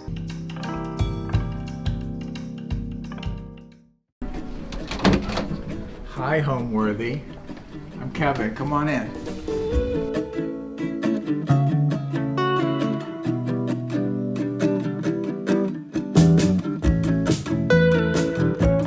Hi, my name is Kevin Beer. Kevin Haywood Beer, to be exact. I don't want to discount my grandfather. I'm a designer as well as an artist. I do interiors as well as exteriors. The art is painting, sculpture, assemblage. I work with video, I work with still photographs. I do a lot of things. So this is the house. It's a very small house. If you spin around like this, you're basically going to see the whole house. But we're going to take you to room and show you all that we have done with this house. This house is one of the really early ones in the neighborhood, and they're going fast, unfortunately. It's dated, there's been 2 papers that I've found in the files, 1922 or 1927. So it's sort of debatable, but it's clearly early 20s, Spanish Colonial, which is one of my favorite styles for California. Okay. You know, when we were renovating the house, what I thought was interesting and what it was so meant to be, that when they repaired some of the oak floor, there was a stamp underneath one of the pieces, and it was Montreux, Louisiana, which is where my great-great-grandfather was in the hospital during the Civil War, which I thought, okay, this is meant to be, this house has got to be ours. I want to show you some things in the living room. I wanted to show you this Chesterfield couch that my friend Jennifer Blake found on our front porch of an old house. So I had it recovered in some vintage leather. And I've always wanted a Chesterfield, so I was thrilled that she gave it to me. I also want to point out this piece right here. At one point, the studios, Paramount, Fox, whatever, many years ago would clear out their prop departments and they would sell them. And eventually they would trickle down the antique stores.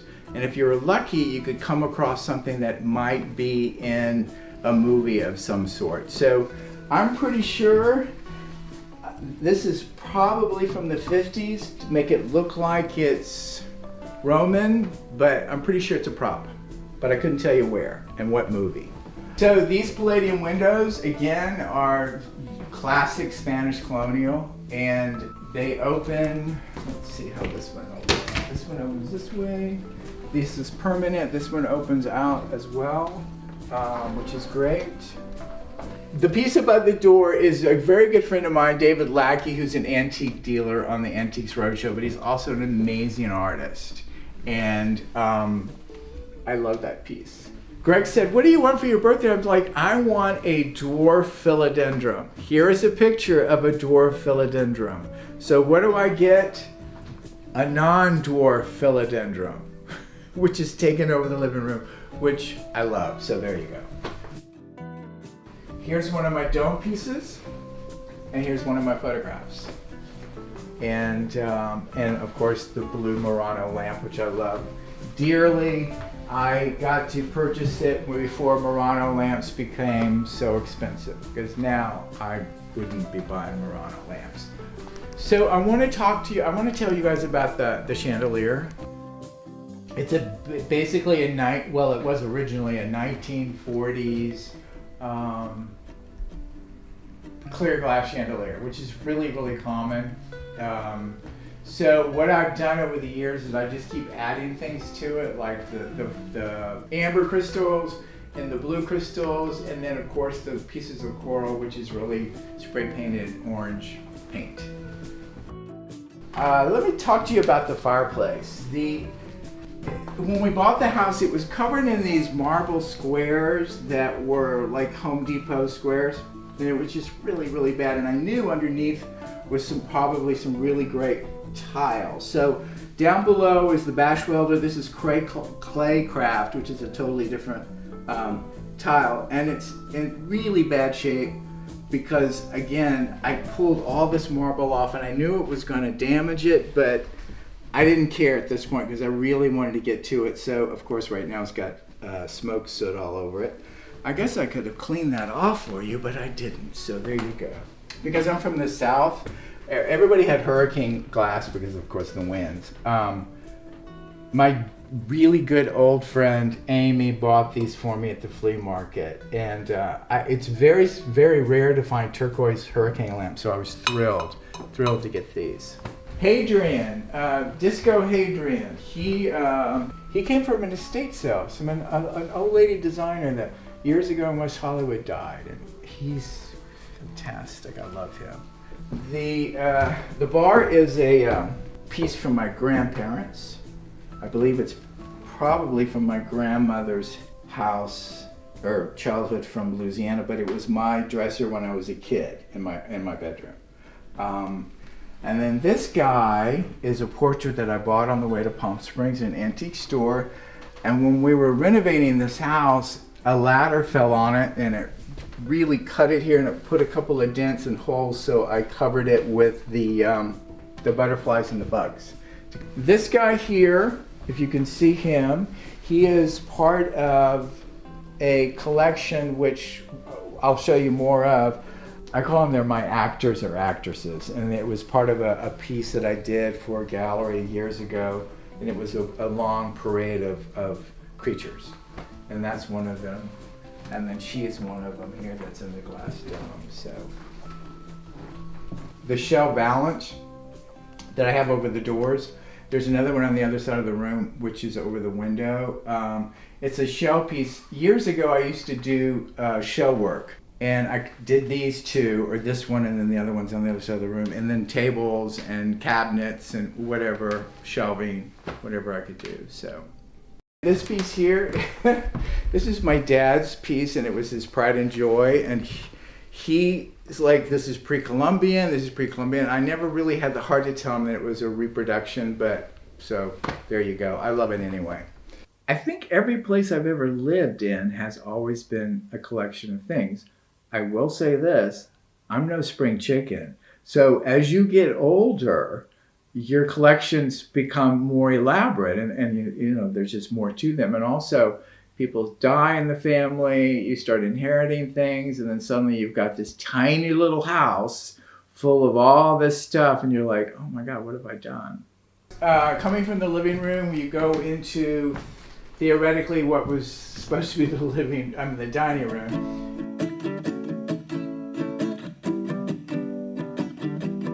Originally, when the house was built, there's sort of a bump up right here. That was actually the wall. And then I believe the second owners, which would be probably 1960, they bumped this out. So this area here used to be the front porch, so now there's no front porch. But you do have this little room. So this is my desk, which is super cleaned off right now because it normally never looks like this, ever. I did it just for you guys. There are on occasions we do sit here and eat dinner, but usually outside. But this particular chair, there's this thing about when I see something in Hollywood, in a movie from Hollywood, or not even any kind of movie, this particular chair, if you, Doris Day, David Niven movie, Please Don't Eat the Daisies, the actress that was in the New York apartment, she had these chairs, not this particular chair, but she had these chairs in the movie, which when I can see something that I see in a movie and I'm like, oh, I remember that chair. And then I was lucky enough to get 4 of these. You guys, I want to show you this corner here. This is pretty common for a house built in the 20s. It's a little mail slot. And so, of course, you know, the mail comes in here and it piles up here and we keep ignoring it and we keep it, you know, bills and bills pile up. The arch is very typical of a Spanish Colonial niche. And of course I painted it blue. And this statue came from my parents' property many years ago. And this sculpture is a Doug Meyer sculpture, which I love. This is my doll head collection. It started as, the very first one was found at the bottom of a forest in Virginia. And I think he's about right there. So from that moment, I started collecting doll heads. And I guess it was about 40 years ago. And then it just sort of proceeded into this collection. And I have a little bit left here of space to fill in. But a lot of it is friends have given me doll heads as well. And I have this thing where I never take the doll head off the body. It's, you gotta find the doll head in itself. You guys, let me take you into the guest room. I wanted to point out this wall hanging, which is a resin with a gold plate on it.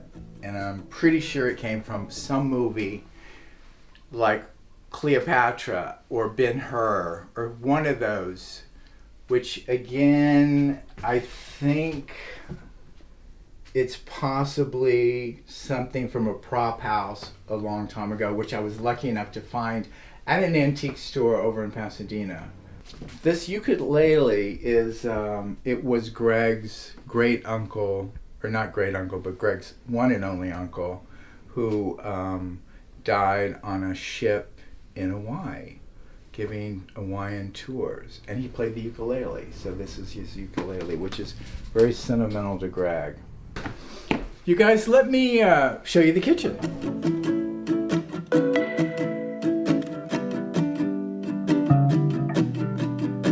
Well, kind of, I wanted to keep it sort of in period for a 1920s house.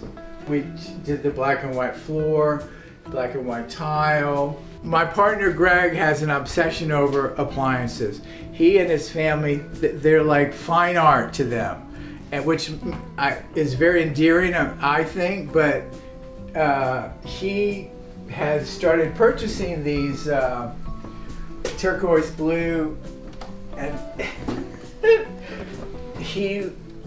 I love this because, again, our house is small, so the scale of things have got to be in keeping with the house. And so many people have big houses and they can have big appliances. But so this is what we call the Barbie doll toaster, the Barbie doll, another little toaster, and the tiki head cookie jar. These were made when things were made in America. And I bought them in Missouri, I believe, and I've been collecting them over the years, but they're like sculptures to me. And anything from pulling out a boiled egg to whisking to, I'm not quite sure what this did. I guess this is a whisk. They're so cool to me because there's a certain amount of artistry in the making. I'm thinking that there was probably a banquette, there was probably an arch here. They knocked this wall out. I believe it was probably the second owners. They would knock this wall out, and this would be, a banquette is where you have the two side pieces that you sit in, and you have the built-in table. I'm glad they did because it opens up the kitchen. For a small house, it's a pretty nice sized kitchen. This piece right here, when you gave birth to your child and you called the flower shop to send flowers, a flower arrangement would arrive to the new mother. This is, my sister has one, my brother has one, and I have one. This was when came to the hospital room when I was born with flowers in it. I can't believe I still have it, but I do, so there you go. Oh, and here's Dead Polly, by the way. She watches over me when I make coffee in the morning. Instead of putting an island here, which would have made a lot of sense, we had a beach house, my family had a beach house down in the Gulf, and there was always a table in the middle. And I thought, you know what, I want a table in the middle of the kitchen, like we had at the beach house. Because again, I'm a sentimental fool. It just makes me feel at home. Okay, guys, I want to show you my huge laundry room. I mean, it's so big that we could combine our pantry with our laundry room. So again, I always say it's like living on a boat. You have to have, everything's got to be in its place, and everything has got to be in scale. Should we go outside?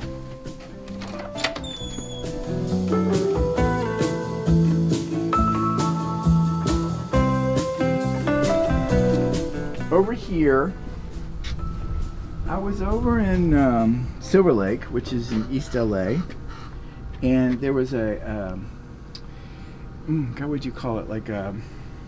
It was an antique store, but it had architectural pieces and doors and whatnot. And there were stacks of these, and I was like, oh my God, what are these? It turns out that George Hamilton had a tobacco store shop in Beverly Hills at one time. And all across the front of the store, he had all the celebrities sign their names in concrete, like the movie theater in Hollywood, on Hollywood Boulevard. So I have here is Anne Margaret. It says, God bless Anne Margaret. Here's Joanne Worley and Henry Gibson and Gary Owens from the Laugh-In. Here's Robert Wagner, and here's a tombstone. Here's Tippi Hedren from the Byrds.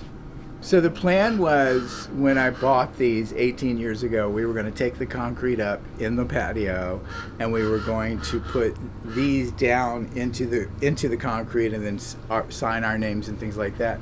And you see how far we got. We never got to do it. The way it's set up in this particular neighborhood is that you're lucky to have a little courtyard like we are right now. So The thing is that the way the houses are set up is they're so tight. If they run east and west, they're what they're called half lots, which is what this house is. If it runs north and south, it's a full lot, which is right behind us, which has quite a large backyard. This particular wall, and everyone on the street, that's the wall of the neighbor's garage. So that's the boundary line. That's the way it's always been, and it's throughout LA the same way in these older neighborhoods. So anyway, this is the area that we do most of our entertaining, if you want to call it entertaining. But this is the tacos, margarita, you name it, champagne, everybody hanging out here. When I was in college in Santa Barbara, I had one of these chairs exactly, so I was so happy when I found one. But somewhere along the way, I've lost it, and so I got this one, which is very 1950s and super comfortable. This right here is your classic peacock chair, which is in almost every Bette Davis movie. There's a peacock chair.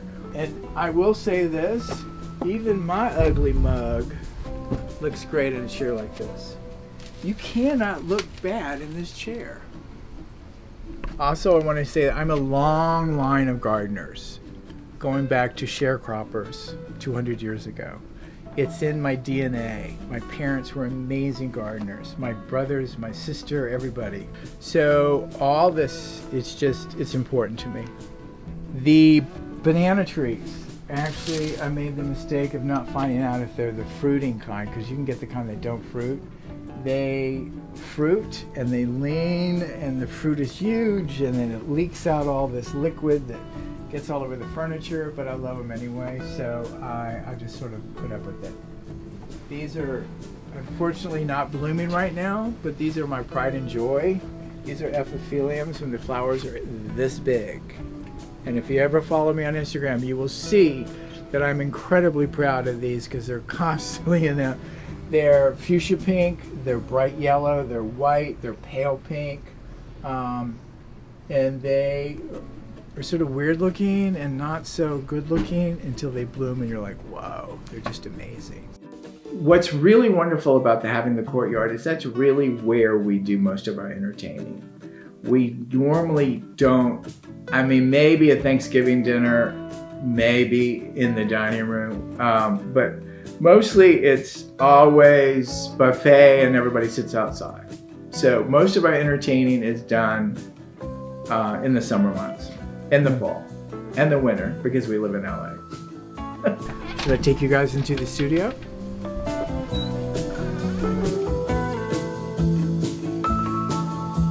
This is where all the magic happens. I do my photographs here, as well as my paintings, as well as my sculptures. Anyway, this is a mini cast of characters up here, not to mention the doll collection. How it ever got started, I'll never know, but not only were the doll heads, there were also the dolls. Now, when my family was out and we called it the barn raising party, where it was 6 adults and 4 teenagers building this. I wanted to sort of plan it out to where I knew that I had a top shelf to store everything, and then I made the garland out of the appendages of the dolls. Again, many of these are done. I used them in some videos and some films. So, and regarding the paintings, I started, I guess during the pandemic, I started painting again, and I had not painted in 20 years probably. I was a fine arts major in college. I have 2 degrees, a Bachelor of Fine Arts and a Master's of Fine Arts. And my father would always say he's an educated idiot. So again, when you're an artist, you're sort of limited to all the things that you can do, work-wise, to make a living, that's what I mean. So anyway, so I had a show, last show I had in the way of paintings was about 20 years ago. The other ones, I think I had the last show was about 4 years ago. So I'm due for another one. So in here is the, I don't know if anybody has ever on my Instagram account and also, yeah, mostly the Instagram account. There's videos. So I do stills of the interior of the dollhouse or videos using the dollhouse. So you have this confusion of scale. Am I looking at a real interior of a real house, or am I looking at a miniature? That's my favorite thing to do, is to fool the eye or at least question the eye.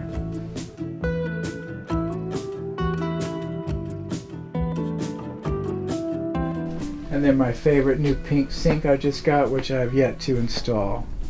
Isn't that the best pink sink? I love that pink sink. Shall we go upstairs, kids? Let's go upstairs, yes. Ooh, and it's cool up here too. Where did I see? I think I saw this in Mexico when I was a kid, and every step was a different color. And in my case, I wanted to do it I wanted to do 3 colors. So that's what gave me the idea, seeing it in Mexico. You guys, let me take you to the main bedroom.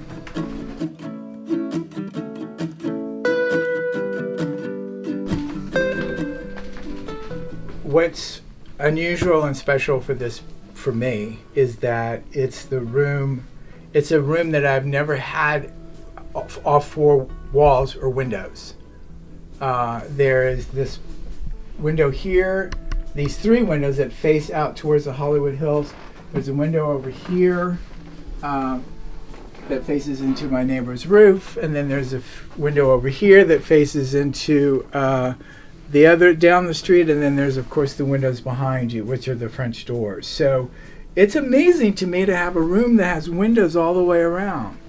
Greg's closet's downstairs, my closet's here, but it was this, I hate closet doors in a small room, so I just took the closet door off. I just don't, I wish, I don't know, it's the way it is. The dresser here is a really early piece that my friend Randy bought in Louisiana, and his partner really had an issue with it. So Randy was kind enough to let me use it and store it for him until his husband came to and decided it was okay. But the thing is, he never did, so I've had it for years. And I keep saying, I'll buy it from you. No. I think if I don't buy it from him, that means he feels like he can get it back whenever he wants to. But I don't know. It's hard to see the detail of this piece, but it's really a fabulous piece. I think these are not original. These are probably replaced, but I love this dresser, which is not mine.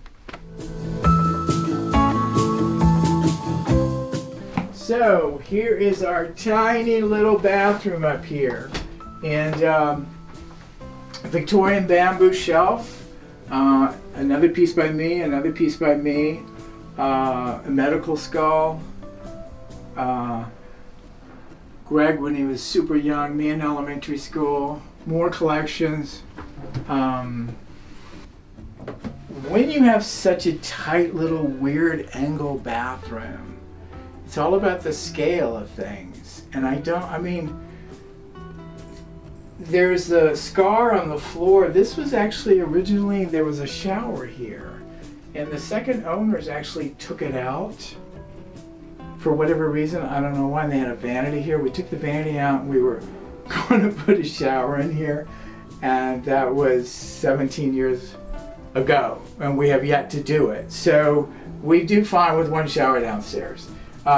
This is like a doll house. It's like a child's cabinet, but it's perfect size in here. This marble table came from my grandparents' house. In fact, I think it was in my parents' living room, and now it's in my bathroom, but I don't think they care or would care. I wanted to show you guys this. When you see a portrait, a painted portrait of, a large painted portrait of an aristocrat or whomever it may be, there was always, what they would do before the painting is they would do a charcoal drawing and a sketch, and I wouldn't even call that a sketch, it was highly detailed, Unfortunately, it's so faded at this point, but you can see the chair and the drapery here. It's very, very damaged, but I believe the date was 1833 or something. It's pretty early. So this guy was somebody with some money that would have a portrait done of him, and usually they were quite large. And they would, again, start out with doing a charcoal drawing of it. Even there's a bookshelf here with books. So, you know, when we were looking for the house, we looked in the particular neighborhood where we both met and kind of grew up since we were in our 20s. And so many of our friends lived over here because we're in Hollywood, but West Hollywood is right across the street. If you'll look to see the view this way, you can see part of the Hollywood Hills over there, and they go around, all the way around, and unfortunately that house is two-story, kind of blocks your view, but you get a pretty good idea. And then this is what I would call probably more the winter area. In the winter, it never really gets that cold, but the sun goes that direction, so it's hitting this part of the house. So we're pretty much hanging out up here in the winter more so than the other side. Right now, as you can see, as I'm sweating, this is the hot part of the summer here. This is what we originally put this deck in for, is for the movie screen. That this rolls up and down, and then the projector's over here and we watch movies. As a designer, I've always used Hollywood as a reference.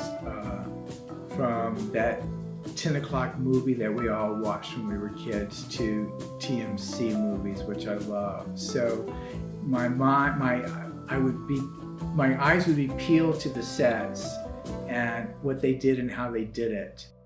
But again, growing up in Texas, in the Gulf Coast, I was just always outside, and there was always this sort of like nature around me all the time, which I just was drawn to. I still am. This is, we call this the disco grotto, and it's because it's got it's a grotto with a disco ball my neighbor gave me. So we have a fountain going on here, and for some reason, like in September, October, a family of raccoons come. It's only that time of year. The raccoons come and they bathe in here. And I mean, when they bathe, they have like a major party where they just tear everything apart. So once a year, I've got to sort of get it back together. So anyway, that's it. That's the grotto. Halloween, the neighbors we sit on the steps and sit over here and drink and pass out candy. That's a great spot for this. Because this is, we're in Hollywood, so you got a lot of people walking down the street in costumes and parties and stuff like that. Regarding the tree with the bottles, it's sort of a southern thing where they would cut the branches of a tree or a dead tree, and then they would fill it with bottles. Many times either they were stuck into the branch or they were hanging, and it goes back to the early period where the voodoo superstition is that you're supposed to capture evil spirits inside the bottle. So now it's just, over the years, it's just become sort of a decorative thing and sort of a cultural thing from the South. So that's where I got the blue bottle thing. Because I have so much family furniture, and the lighting, the lamps, and the furniture, and the china, and some of the fabrics, and to me that's home. I can't imagine moving somewhere and buying all new stuff that's not related to any of my history. I need my history around.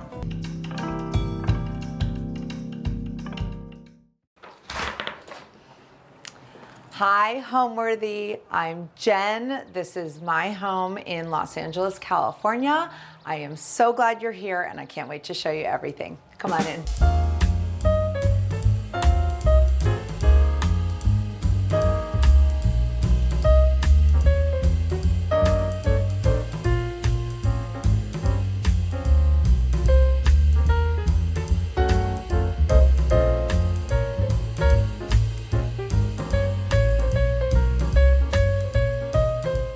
everyone, I'm Allison Kenworthy, the founder of Homeworthy, and over the past few years, I've been dedicated to bringing you inside the most beautifully decorated homes from around the world and introducing you to the people who have shaped them.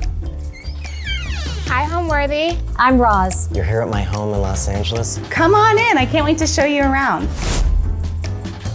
With this membership, we invite you to open more doors, discovering new homes, rooms, and personalities exclusively available to those with the keys to our guest house. You'll be part of a community of people who are also passionate about all things interior design. You'll receive early access to the videos we upload to the main channel. Most importantly, each week we'll be uploading unique videos here that are exclusively available to our members. Tips and tricks from top designers. We used a high gloss lacquer on the ceiling and it really just reflects everything beautifully. Never seen before rooms. And the kitchen is the old altar to the church. This is state dining room. We have a lot of luncheons and dinners and brunches in here. Behind the scenes photos and so much more. We look forward to welcoming you inside our guest house. To access all of this exclusive content, click the join button to become a member today. You're watching Homeworthy, where we believe every home has a story. Hi, I'm Jen Feldman. I am in Los Angeles, California. Welcome to my living room and to my home, and I can't wait to show you where I live. My family home was truly a dream come true, a journey of construction and decor coming together. We found this house in August of 2021. It was a 1937 Colonial that had really not had a ton of work done to it. So for someone like me, it was exactly what we were looking for. An old house with charm that we could update to modern amenities without losing the soul and the details of what an old home can really provide. My family constellation is my husband of almost 18 years and 2 teenage boys. My older son, Sammy, is 16 and my younger son, Ari, is 13. So the Feldman fraternity house is in full effect most days of the week. And then of course we have our wonderful sheepadoodle, Frankie, who is 4.5 years old. Welcome to my front entry hall of our home. This space that I'm standing in here was originally part of the exterior that we were able to take as interior space and create really what became a double ceiling height entry, which so magical, such a lucky find. This arch was created to kind of give a little bit of a separation as you come into the main entry hall behind me.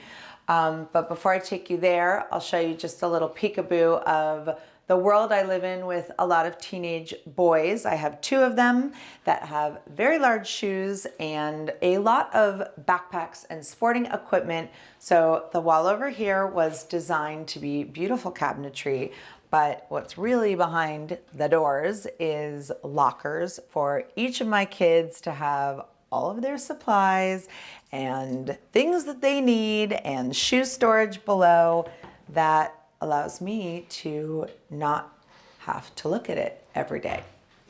So behind me is kind of the main entry and the beautiful staircase. We were able to cut a custom rug for this and make a staircase runner, which I'm still in love with every day and kind of gives the grandeur and formality to the home. So behind me is kind of our entry part 2, as I call it. This was an art piece that we were able to get on a family trip abroad a bunch of years ago. Holds a really special place to us, just the memory of being on that trip all together. And this is a vintage chair that I picked up in Round Top, Texas. You'll hear You'll hear me cue that one a lot. That's a big shopping destination for us. And I'll show you another really fun thing. When I originally designed this piece, it was to be functional always and to look great. And having a baseball player in the house, I'm often having to think about making sure that all the gear has its place. So one of the fun things with this piece was it was designed to look like all drawers, but it has a double height one to hide the baseball gloves in the entry. You'll hear that a lot from me. And yeah, all my beautiful things that I collect to just kind of greet you when you come in. I am the queen of mixing masculine and feminine energy. I wholeheartedly believe in that from a design philosophy always, but I think in my particular house, I've tried to walk the line of balancing being able to always, first and foremost, live in this house the beautiful life that we've created, and at the same time become a master of storing baseball, volleyball, and sporting gear that I would like to not see on a daily basis. My decorating philosophy of this house was quite a wonderful journey of bringing the things I love most together. I am a Midwestern born and raised girl from a suburban, beautiful area in Columbus, Ohio.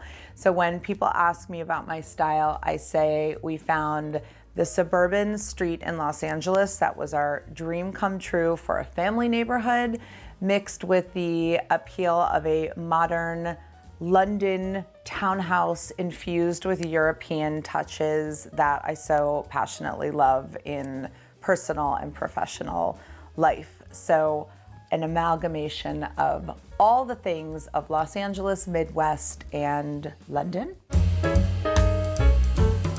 Welcome to our front formal living room. As I always say, or used to always say, this is my playroom, the space that I get to have all of the things that I collected. I think what's always interesting about older homes is they weren't built for the way most of us are living today, with big kitchens, big family rooms. So in older homes, you actually have these overscaled living rooms, which for someone like me was an absolute dream come true. So this room, we never had to touch anything. The walls were exactly as they were. What I was able to add, and I knew right away, almost a necessity to me and my life, was putting bookcases everywhere that I could so that I used the vertical space in the best opportunities and started to showcase all of the collections that I've been having for years and years. Huge passion for books, always collecting different series, different artist books, different inspirational books that I use throughout my design work, but things that just love and bring me great joy.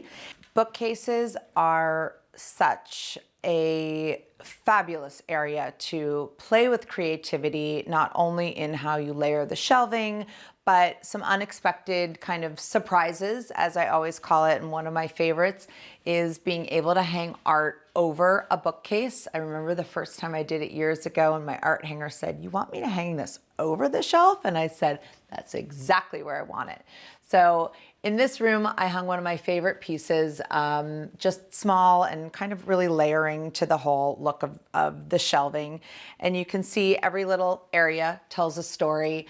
I remember hand carrying those out of a Paris flea market years ago and flying back on the plane. That was my husband's first entry into traveling with me and what we had to carry on. And everything else really just tells the story of a lot of beautiful family moments and beautiful treasures that I've collected throughout my journey of being a collector. Welcome to the main side of the living room. I love coffee tables. I love layering coffee tables. And I think one of the mistakes that's often made is coffee tables that start too high because The idea, at least for me and my philosophy, is you want your coffee table as low as you can so that you can keep building up. So this is one of the fun areas in here that I'm always rearranging, getting a new book, finding a new stack, moving things around. I've always had a great passion for collecting boxes, gemstones. I don't think it's any surprise that I gravitate to things that look like jewelry. Shocker. So this collection of boxes and really the collection of stones, I love anything that's got tortoise, tiger's eye, malachite, all of these beautiful pieces have so many details. This one was vintage and I just flipped for it. It's just anything, like I said, that really has this feel of jewelry and just special details. I think layering those kind of elements to a space gives so much texture, but also the personal story of just being able to bring these beautiful things to life in a way that displays them. This bowl was the most recent addition to the table. We were on a great family trip this summer to Italy, and we were able to go to a glass factory in Murano. And this was one of those moments where it sat on the shelf and we knew we were never leaving empty-handed, but the whole family agreed on it, which is rare and at the same time was exciting. And so I think that was the latest layer to the coffee table. I love a gallery wall. I don't think I could ever stay committed to just one piece on a wall. That's a lot of discipline for me. So the gallery wall has just been a bunch of years of collecting some pieces really special. I think everything, or at least everything in my world, comes back to just the hand-drawn and the feel of something in the era of Picasso was always my greatest inspiration.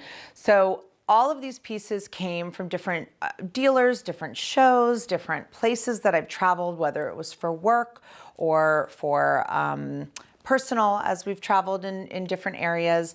And everything really kind of I gravitate to on these vintage and gilded frames.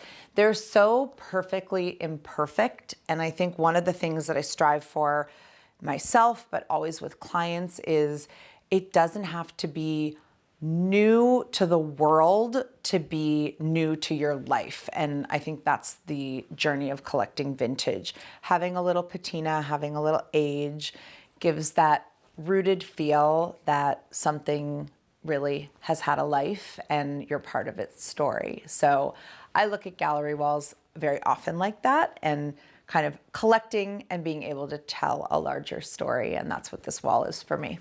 As the space really was so large or so long, I knew that the space needed a few key anchors to really round it out. This wall being the first of the main area, but this area over here was kind of the second and really an important anchor for me, not only because of what it actually is, but the idea of how we could use this space. So this table was my beloved grandmother's for 50 years. I kept it in my parents' basement until we had our forever home. And I remember the day that we came in and saw this house. The family we purchased the home from had a game table in this room as well. And that was the moment that I kind of thought, this is really supposed to be where my game table is going to go. And my beloved Gigi had this table forever. I touched nothing but the upholstery on the seats and just changed the fabric on that. But this table holds so many memories of a childhood, life of our family, and a really, really special area for us. So we have Sunday game nights here and every so often have a nice family dinner, making sure it's not something that my boys can spill all over the carpet. But this area also, I love that it's connected to the outdoor space.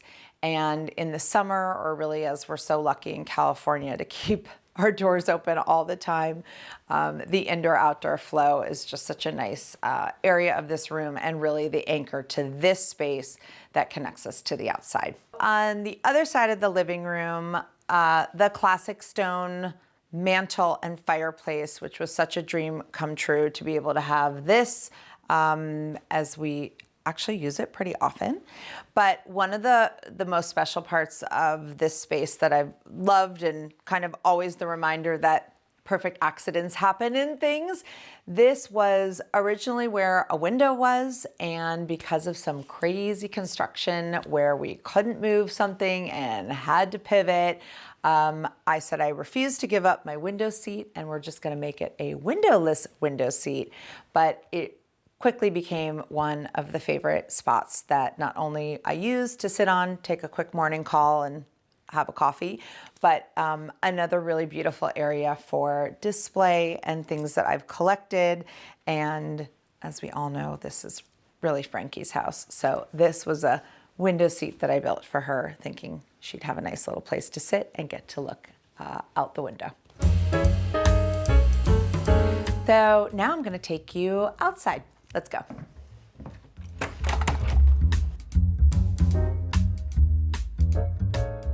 So this area was nothing originally. And one of the first things we did, which I'll be able to show you when we get upstairs, was the big addition on the house, which was for my master closet and office, and happened to be right here, which gave us a covered patio below. This space has quickly become one of our family's favorite spots. We were able to put a heater in, which means we can sit out here at any time of the year and enjoy California indoor-outdoor living at its best. One of my favorite parts of this outdoor space is not only being able to have a dining area outside, which is just so great for family living, family entertaining. These lights are one of the best inventions that the industry has ever seen. They are LED, rechargeable, and they're in so many different sizes and colors. Everybody should be layering them into their house.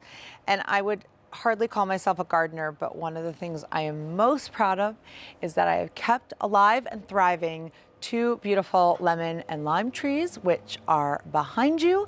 And I love to forage and drop off lemons and limes to friends, because I think it's so fun that I can always have them and find them. And they drop like a little snow here. We don't get the snow in LA, but I do get dropping lemons, and so I will happily take it.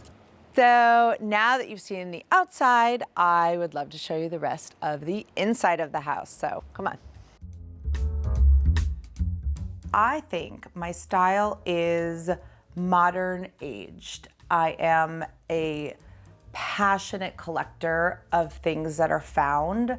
I love the journey of finding something vintage, something antique, something that has a story, and mixing it with the fabricated of something that I can find inspiration, create something new, whether it's a piece of furniture that I'm recovering or finding a little footstool and just changing the stain on it to make it the perfect match.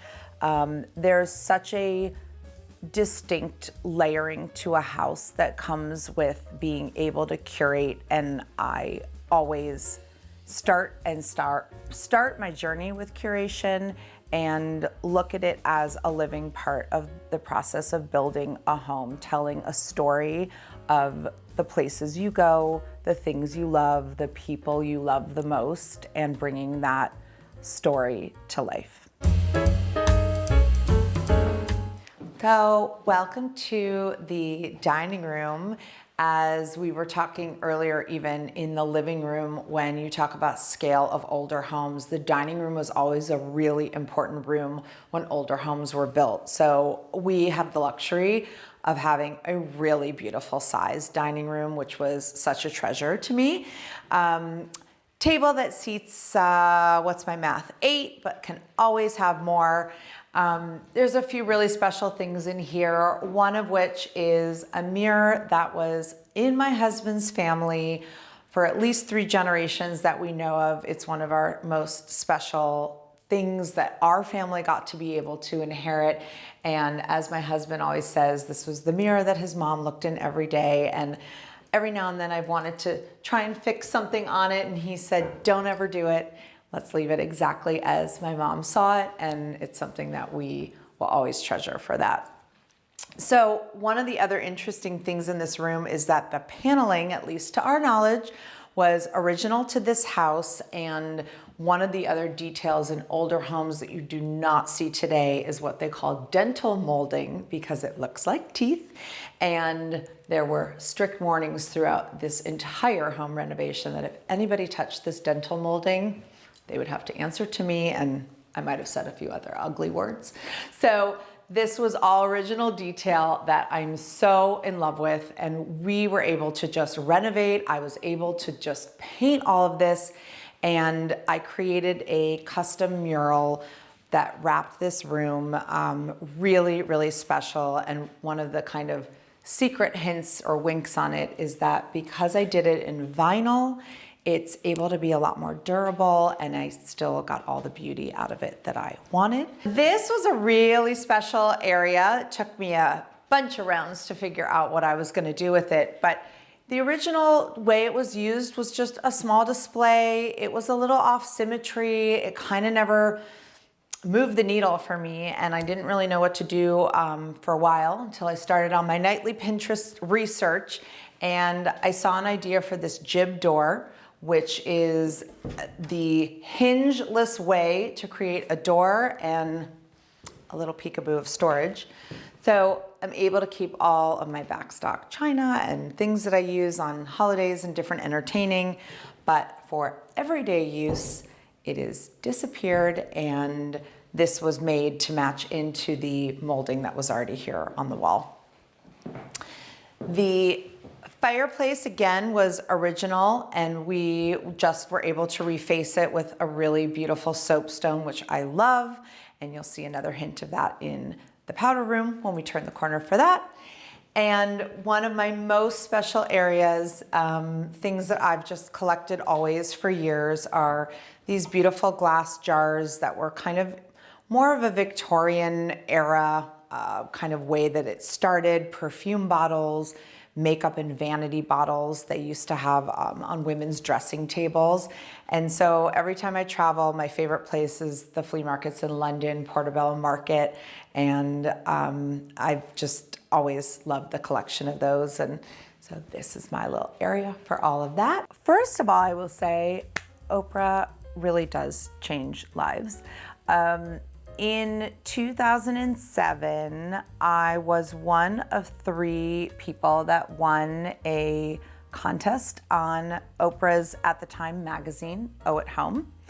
And the contest was Knock Knock, It's Nate. And Nate Berkus, who we all know and love, had just really taken a rise with Oprah and had a call out in the magazine for people that were not professional designers that had done their own home. I very quietly submitted some photos and got a knock on my door that truly changed the trajectory of my life. And at the time we were living in Beverly Hills, Nate showed up with lights and cameras, and I was one of a handful of people that had been featured on this wonderful journey of being in the magazine and then flown to Chicago to be live on Oprah's show in the fall of 2007. That moment in time really created what would become the platform for my second act. As I often say, I was really given a second chance to look at my life and my creativity and materialize that into something that was always my passion and had not at that point been anything close to a profession. And what happened after that was a few years of starting this journey. And in 2012, Jen Feldman Designs was officially launched, and here I am. So off the dining room is this beautiful little quirky hallway, butler's pantry, as one would call it. It existed in the old format of the house, but nothing about it was really functional. So one of the first things we did was take doors off of all of these passageways. It just was so cumbersome, nothing that anybody needed. And the way we entertain today, modern entertaining, is everything's open format. So raised the arches, took off all the doors, and this area, one of the other really special details of the house is all of my paint colors were starting from something, but I wanted them all to be customized to something that I had never done before and something that I could say was really unique and only to this house. So this dark kind of green was created for this, and I did this really fun laboratory experiment with using the slab in a non-mitered way. And I had seen an example of kind of an etching on the edging here, and it's just one of those kind of wink surprises that was something I really had never tried before and fell in love with it, had a remnant left over, so this was the piece that we were using. And this is just a fun area. I love collecting. I love having dishes and different things to use for entertaining. And one of my other favorite details are the grills, which are a nod to that European influence, which shows up a lot in European design. So the grills are everywhere, and it's got storage and mirror, and I've got some wallpaper that's layered in on this side. And it's just a great way to collect and display glassware and dishes and silverware and entertaining for the fun times that we use it.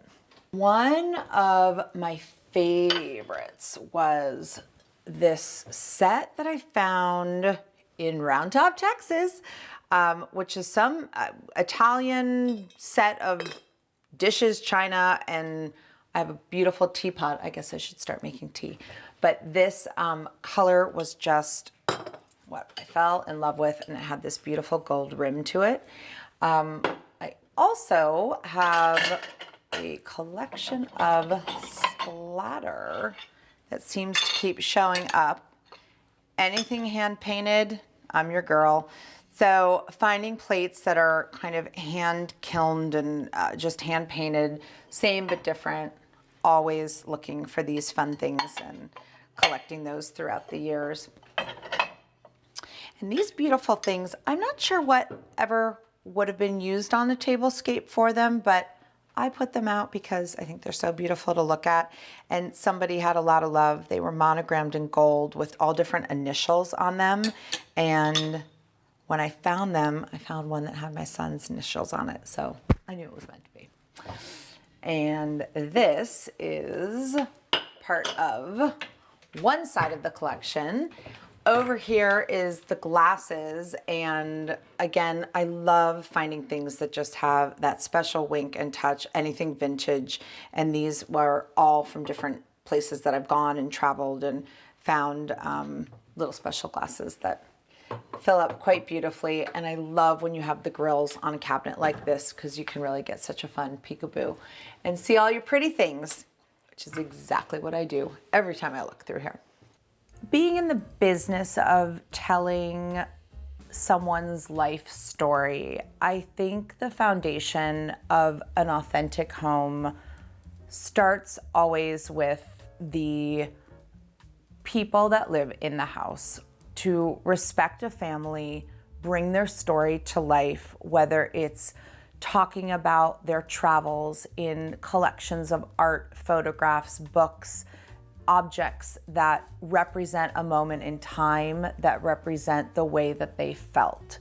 I often say I'm an emotional designer, and I think the commitment to the feeling of what a space provides is almost, to me, as important, if not the most important part of designing a room, creating a space, thinking about the people that are going to live in the space, and feeling the authenticity of what that feeling should be when the people that live there get to be in those spaces. And I'm really committed to that part of the process, not only for myself, but for every client that I'm given the opportunity to create for them. I always talk about the powder room as the jewel box of a home. It's the place where everybody visits, and it's the only room that nobody has to live in. So I think it's the area that you can take a risk, get comfortably uncomfortable, and for me, nobody really had to sell me on that. This space was so, I knew from the day I started designing this home, I had fallen in love with the wallpaper that we had used on a client project. And I called the company and said, I love this, I have to have it, but you have to do it for me in my color, which is always coming back to green. And I was lucky enough to work with them on both the wallpaper and the fabric, coordinating into this kind of modern toile on toile idea that I had to kind of turn that traditional idea on its side. And one of the things I love the most is, again, my passion for art. It feels like it's a Miro painting on the walls. And we were able to recreate the same pattern in this moody green and black and layer it with some really fun art and a really beautiful custom vanity. So now I'm gonna take you into the kitchen. If you had asked me if I was designing my dream house in 2019, what my priorities would have been, and you asked me again after 2020, I think a lot of us changed our mind about how we felt about the kitchen. I personally was forced to cook and learn how to cook because we were all stuck at home and there was not a lot of other options. But the kitchen became such an important space, not only for function, but design and beauty and how we were gonna live as a family in here. So welcome to our galley kitchen.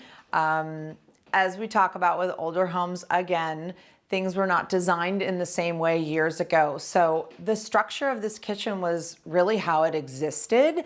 I just changed all the functionality of it to make it work for a young family and a family with all men that needed to eat a lot during the day and multiple times a day. So the viola countertops were my absolute non-negotiable. I knew I always wanted to have this kind of detail, and it took a good long while to find these slabs. But originally, this area was where the stove was, and it just didn't have any eat-in functionality in here.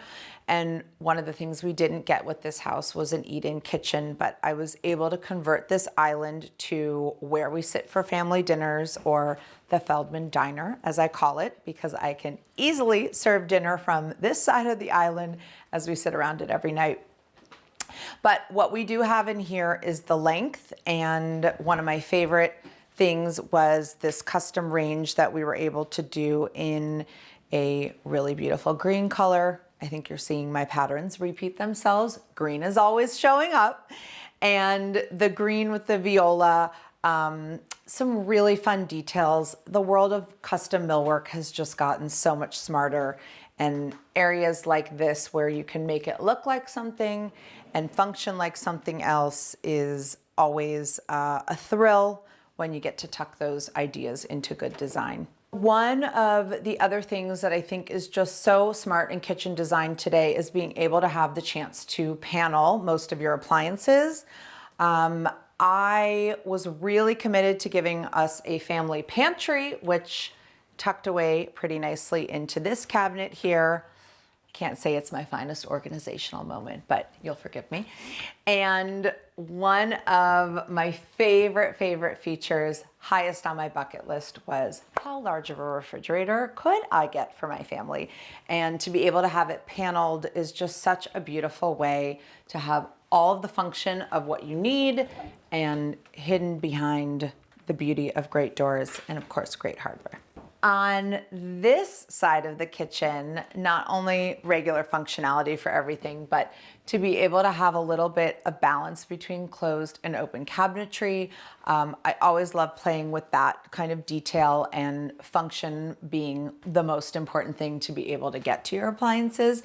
But this little area we kept open as a coffee bar, and I love how easy it is to get in and out of it. But my favorite feature, and this talks about knowing your patterns and your life patterns, is I never like seeing paper towels on the counter. So I said to my mill worker, how can we do something better so that I don't have to see the paper towels, or more importantly, when they run out all the time and my boys don't change it. But what we were able to do for this millwork was create a small little opening and put a rod inside the cabinet. It's actually super simple. And what you're able to get is a hidden paper towel holder, which I might be one of, if not the most proud design features that I was able to unlock. Good, bad, ugly. There's a lot of time spent in the laundry room, which for us, luckily, is right off of the kitchen. If you're gonna do laundry, you might as well make it beautiful. And I remember when I was speaking with my tile vendor and she said, you're gonna put that kind of tile in the laundry room. And I said, if I'm gonna spend the time that I need to spend in the laundry room, I want the floor that I want. So we did a beautiful checkerboard marble in here, which I love, and it takes its wear and tear. We created a really beautiful custom color in here, which was a gray that kind of had a nod and a wink to a little green undertone. And I think this, which I think they call it brown sugar, is the name of this tile, which I thought was so fitting for just kind of having its moment right off the kitchen. But this is one of my favorite details in this room because I get to see it every day, and it's just this glossy, oversized tile that we were able to pattern in a beautiful box kind of weave pattern. I love to say I thought about these things so far in advance, but I remember the day the tiles got unboxed and I said, let's play. And I think I created the pattern as I was standing in front of it that day, and that's how you break the rules when it's your own house. And then things that I kept consistent, the same faucet that was in the kitchen showed up again in the laundry room for consistency and just making all the details and the finishes kind of stay cohesive. But as we all know, I built this house for Frankie, so this is her area. And one of the things that I really thought about in terms of function, which was the reality to my everyday, was building in just the small details like this of dog food, having things be super easy to get to, and knowing your patterns of real life, which is feeding the dog twice a day and making sure that Frankie's always happy. The journey of decorating your own home, or I should say my truly first adult home for myself and my family, was a really interesting experience. I am a big rule follower and I live by that, and Jen Feldman Designs lives by the rules, and that is how we operate.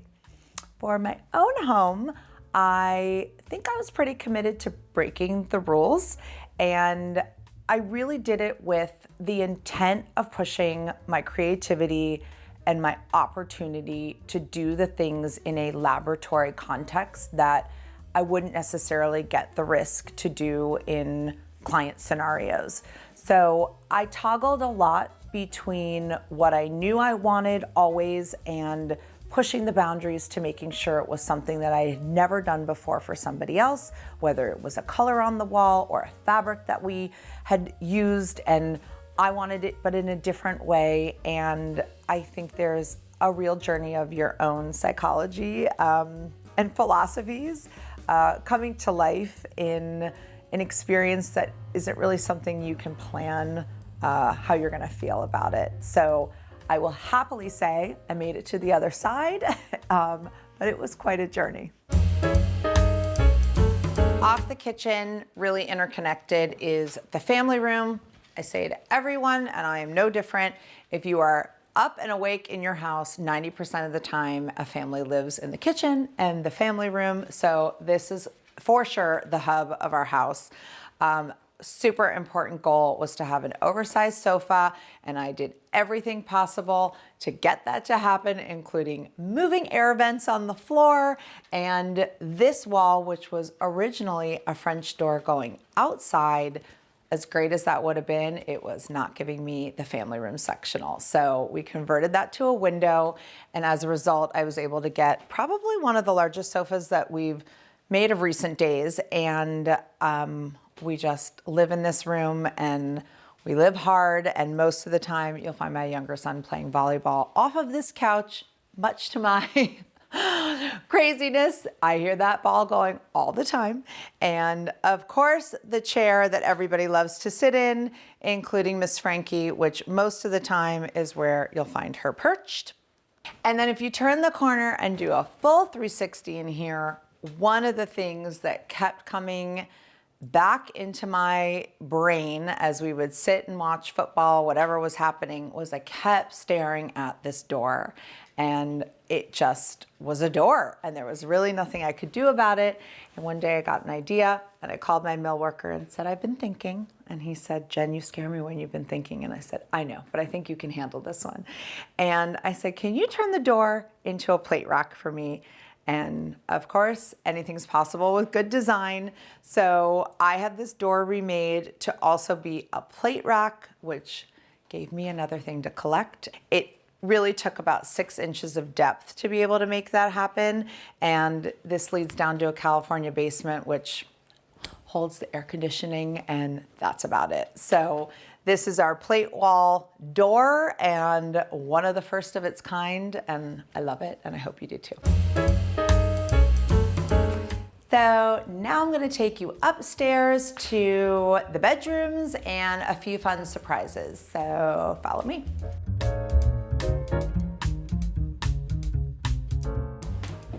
Okay, so welcome to the entryway into the primary bedroom part of the house. And I will tell you, when I first came and saw the house and this arched doorway was standing in front of me, and I said, this has to be original and no one is touching this. This was such a beautiful detail, something that you just don't see a ton of except in older houses. And I just loved it immediately. What is so fun about kind of coming into this area is this kind of whole entry walk-in vestibule.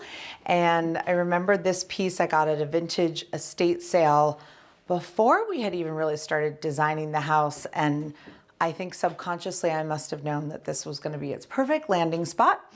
But one of the things I love about this is I was able to find a wall covering in this part of the room that's a little different than what I put into the primary bedroom space.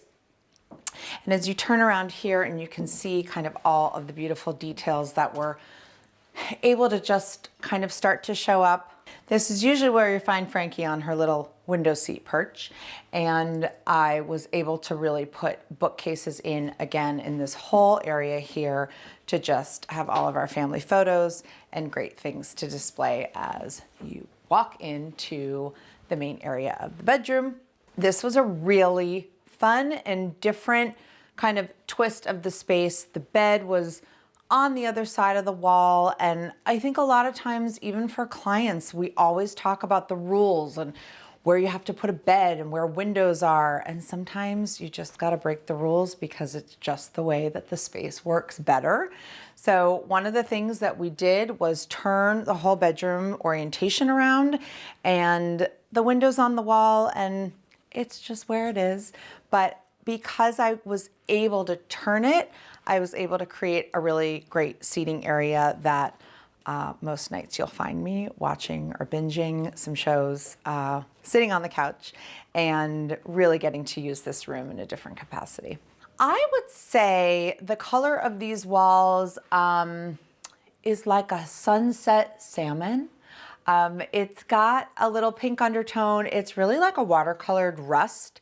And I was really connected to textural papers for this house. And you'll see that show up in a few of the other rooms, but it just adds a really beautiful texture without really overemphasizing color. But I kind of like to think of it as a little nod to a sunset before I go to bed every night. Now I'm going to take you into my favorite part of my home, which is the primary bathroom. This was classic renovation at its best. Everything that we were able to do in here was to really give beautiful updated materials, functionality, and just all the things coming together to create a really beautiful Zen bathroom. Always thinking about storage. So the bathroom has just some great features to it, and really lovely and calming, clean, simple, and timeless the way that I kind of always wanted it to stay. This is my favorite place where you'll find me most nights, either if I'm hiding from all of my boys or deciding that I need to actually get some work done while I'm home. But this is my cloffice, which is my version of a closet office. This was the addition we put onto the house to give that room for myself that I had been dreaming of and working really hard for myself to be able to find.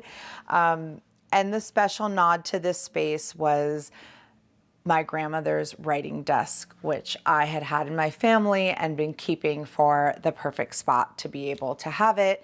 And I just love that I feel like she's always with me, but that I get a beautiful place to sit. And one of the nods to her that I love is I kept her original upholstery on the backside of the cushion of her writing desk chair. And every now and then I just flip it over, but I get to have a little piece of her with me all the time. And this was her lamp that she had in her house as well. And I just made a new shade to kind of make it mine. But this is my cloffice, and this is where I love to find all of my beautiful things. So glad I could show you. I love that I feel differently about different areas of my home all the time. I think that exploration is still a really active part about how I feel about living here. I would say overall, I love the palette of my home and the way it makes me feel. I think in a place like California, we get beautiful sunshine and green grass and blue skies all year round. And I really wanted our home to have a mood and a feeling that had a seasonal Midwestern New York City feel, so that we could really move through our home in a way that I think we don't often get to move through seasons in a place like Los Angeles. A little moody, a little fresh, a little deeper with richer colors, and just kind of balancing all of that together. The word home means comfort. The word home means family, and the word home means authenticity to a space and a place in life that centers you and makes you feel safe. And I love that that's how I feel about my own home. And I love that I have given the opportunity to create that feeling for others. Thanks for watching. Go to homeworthy.com for exclusive content and shopping guides.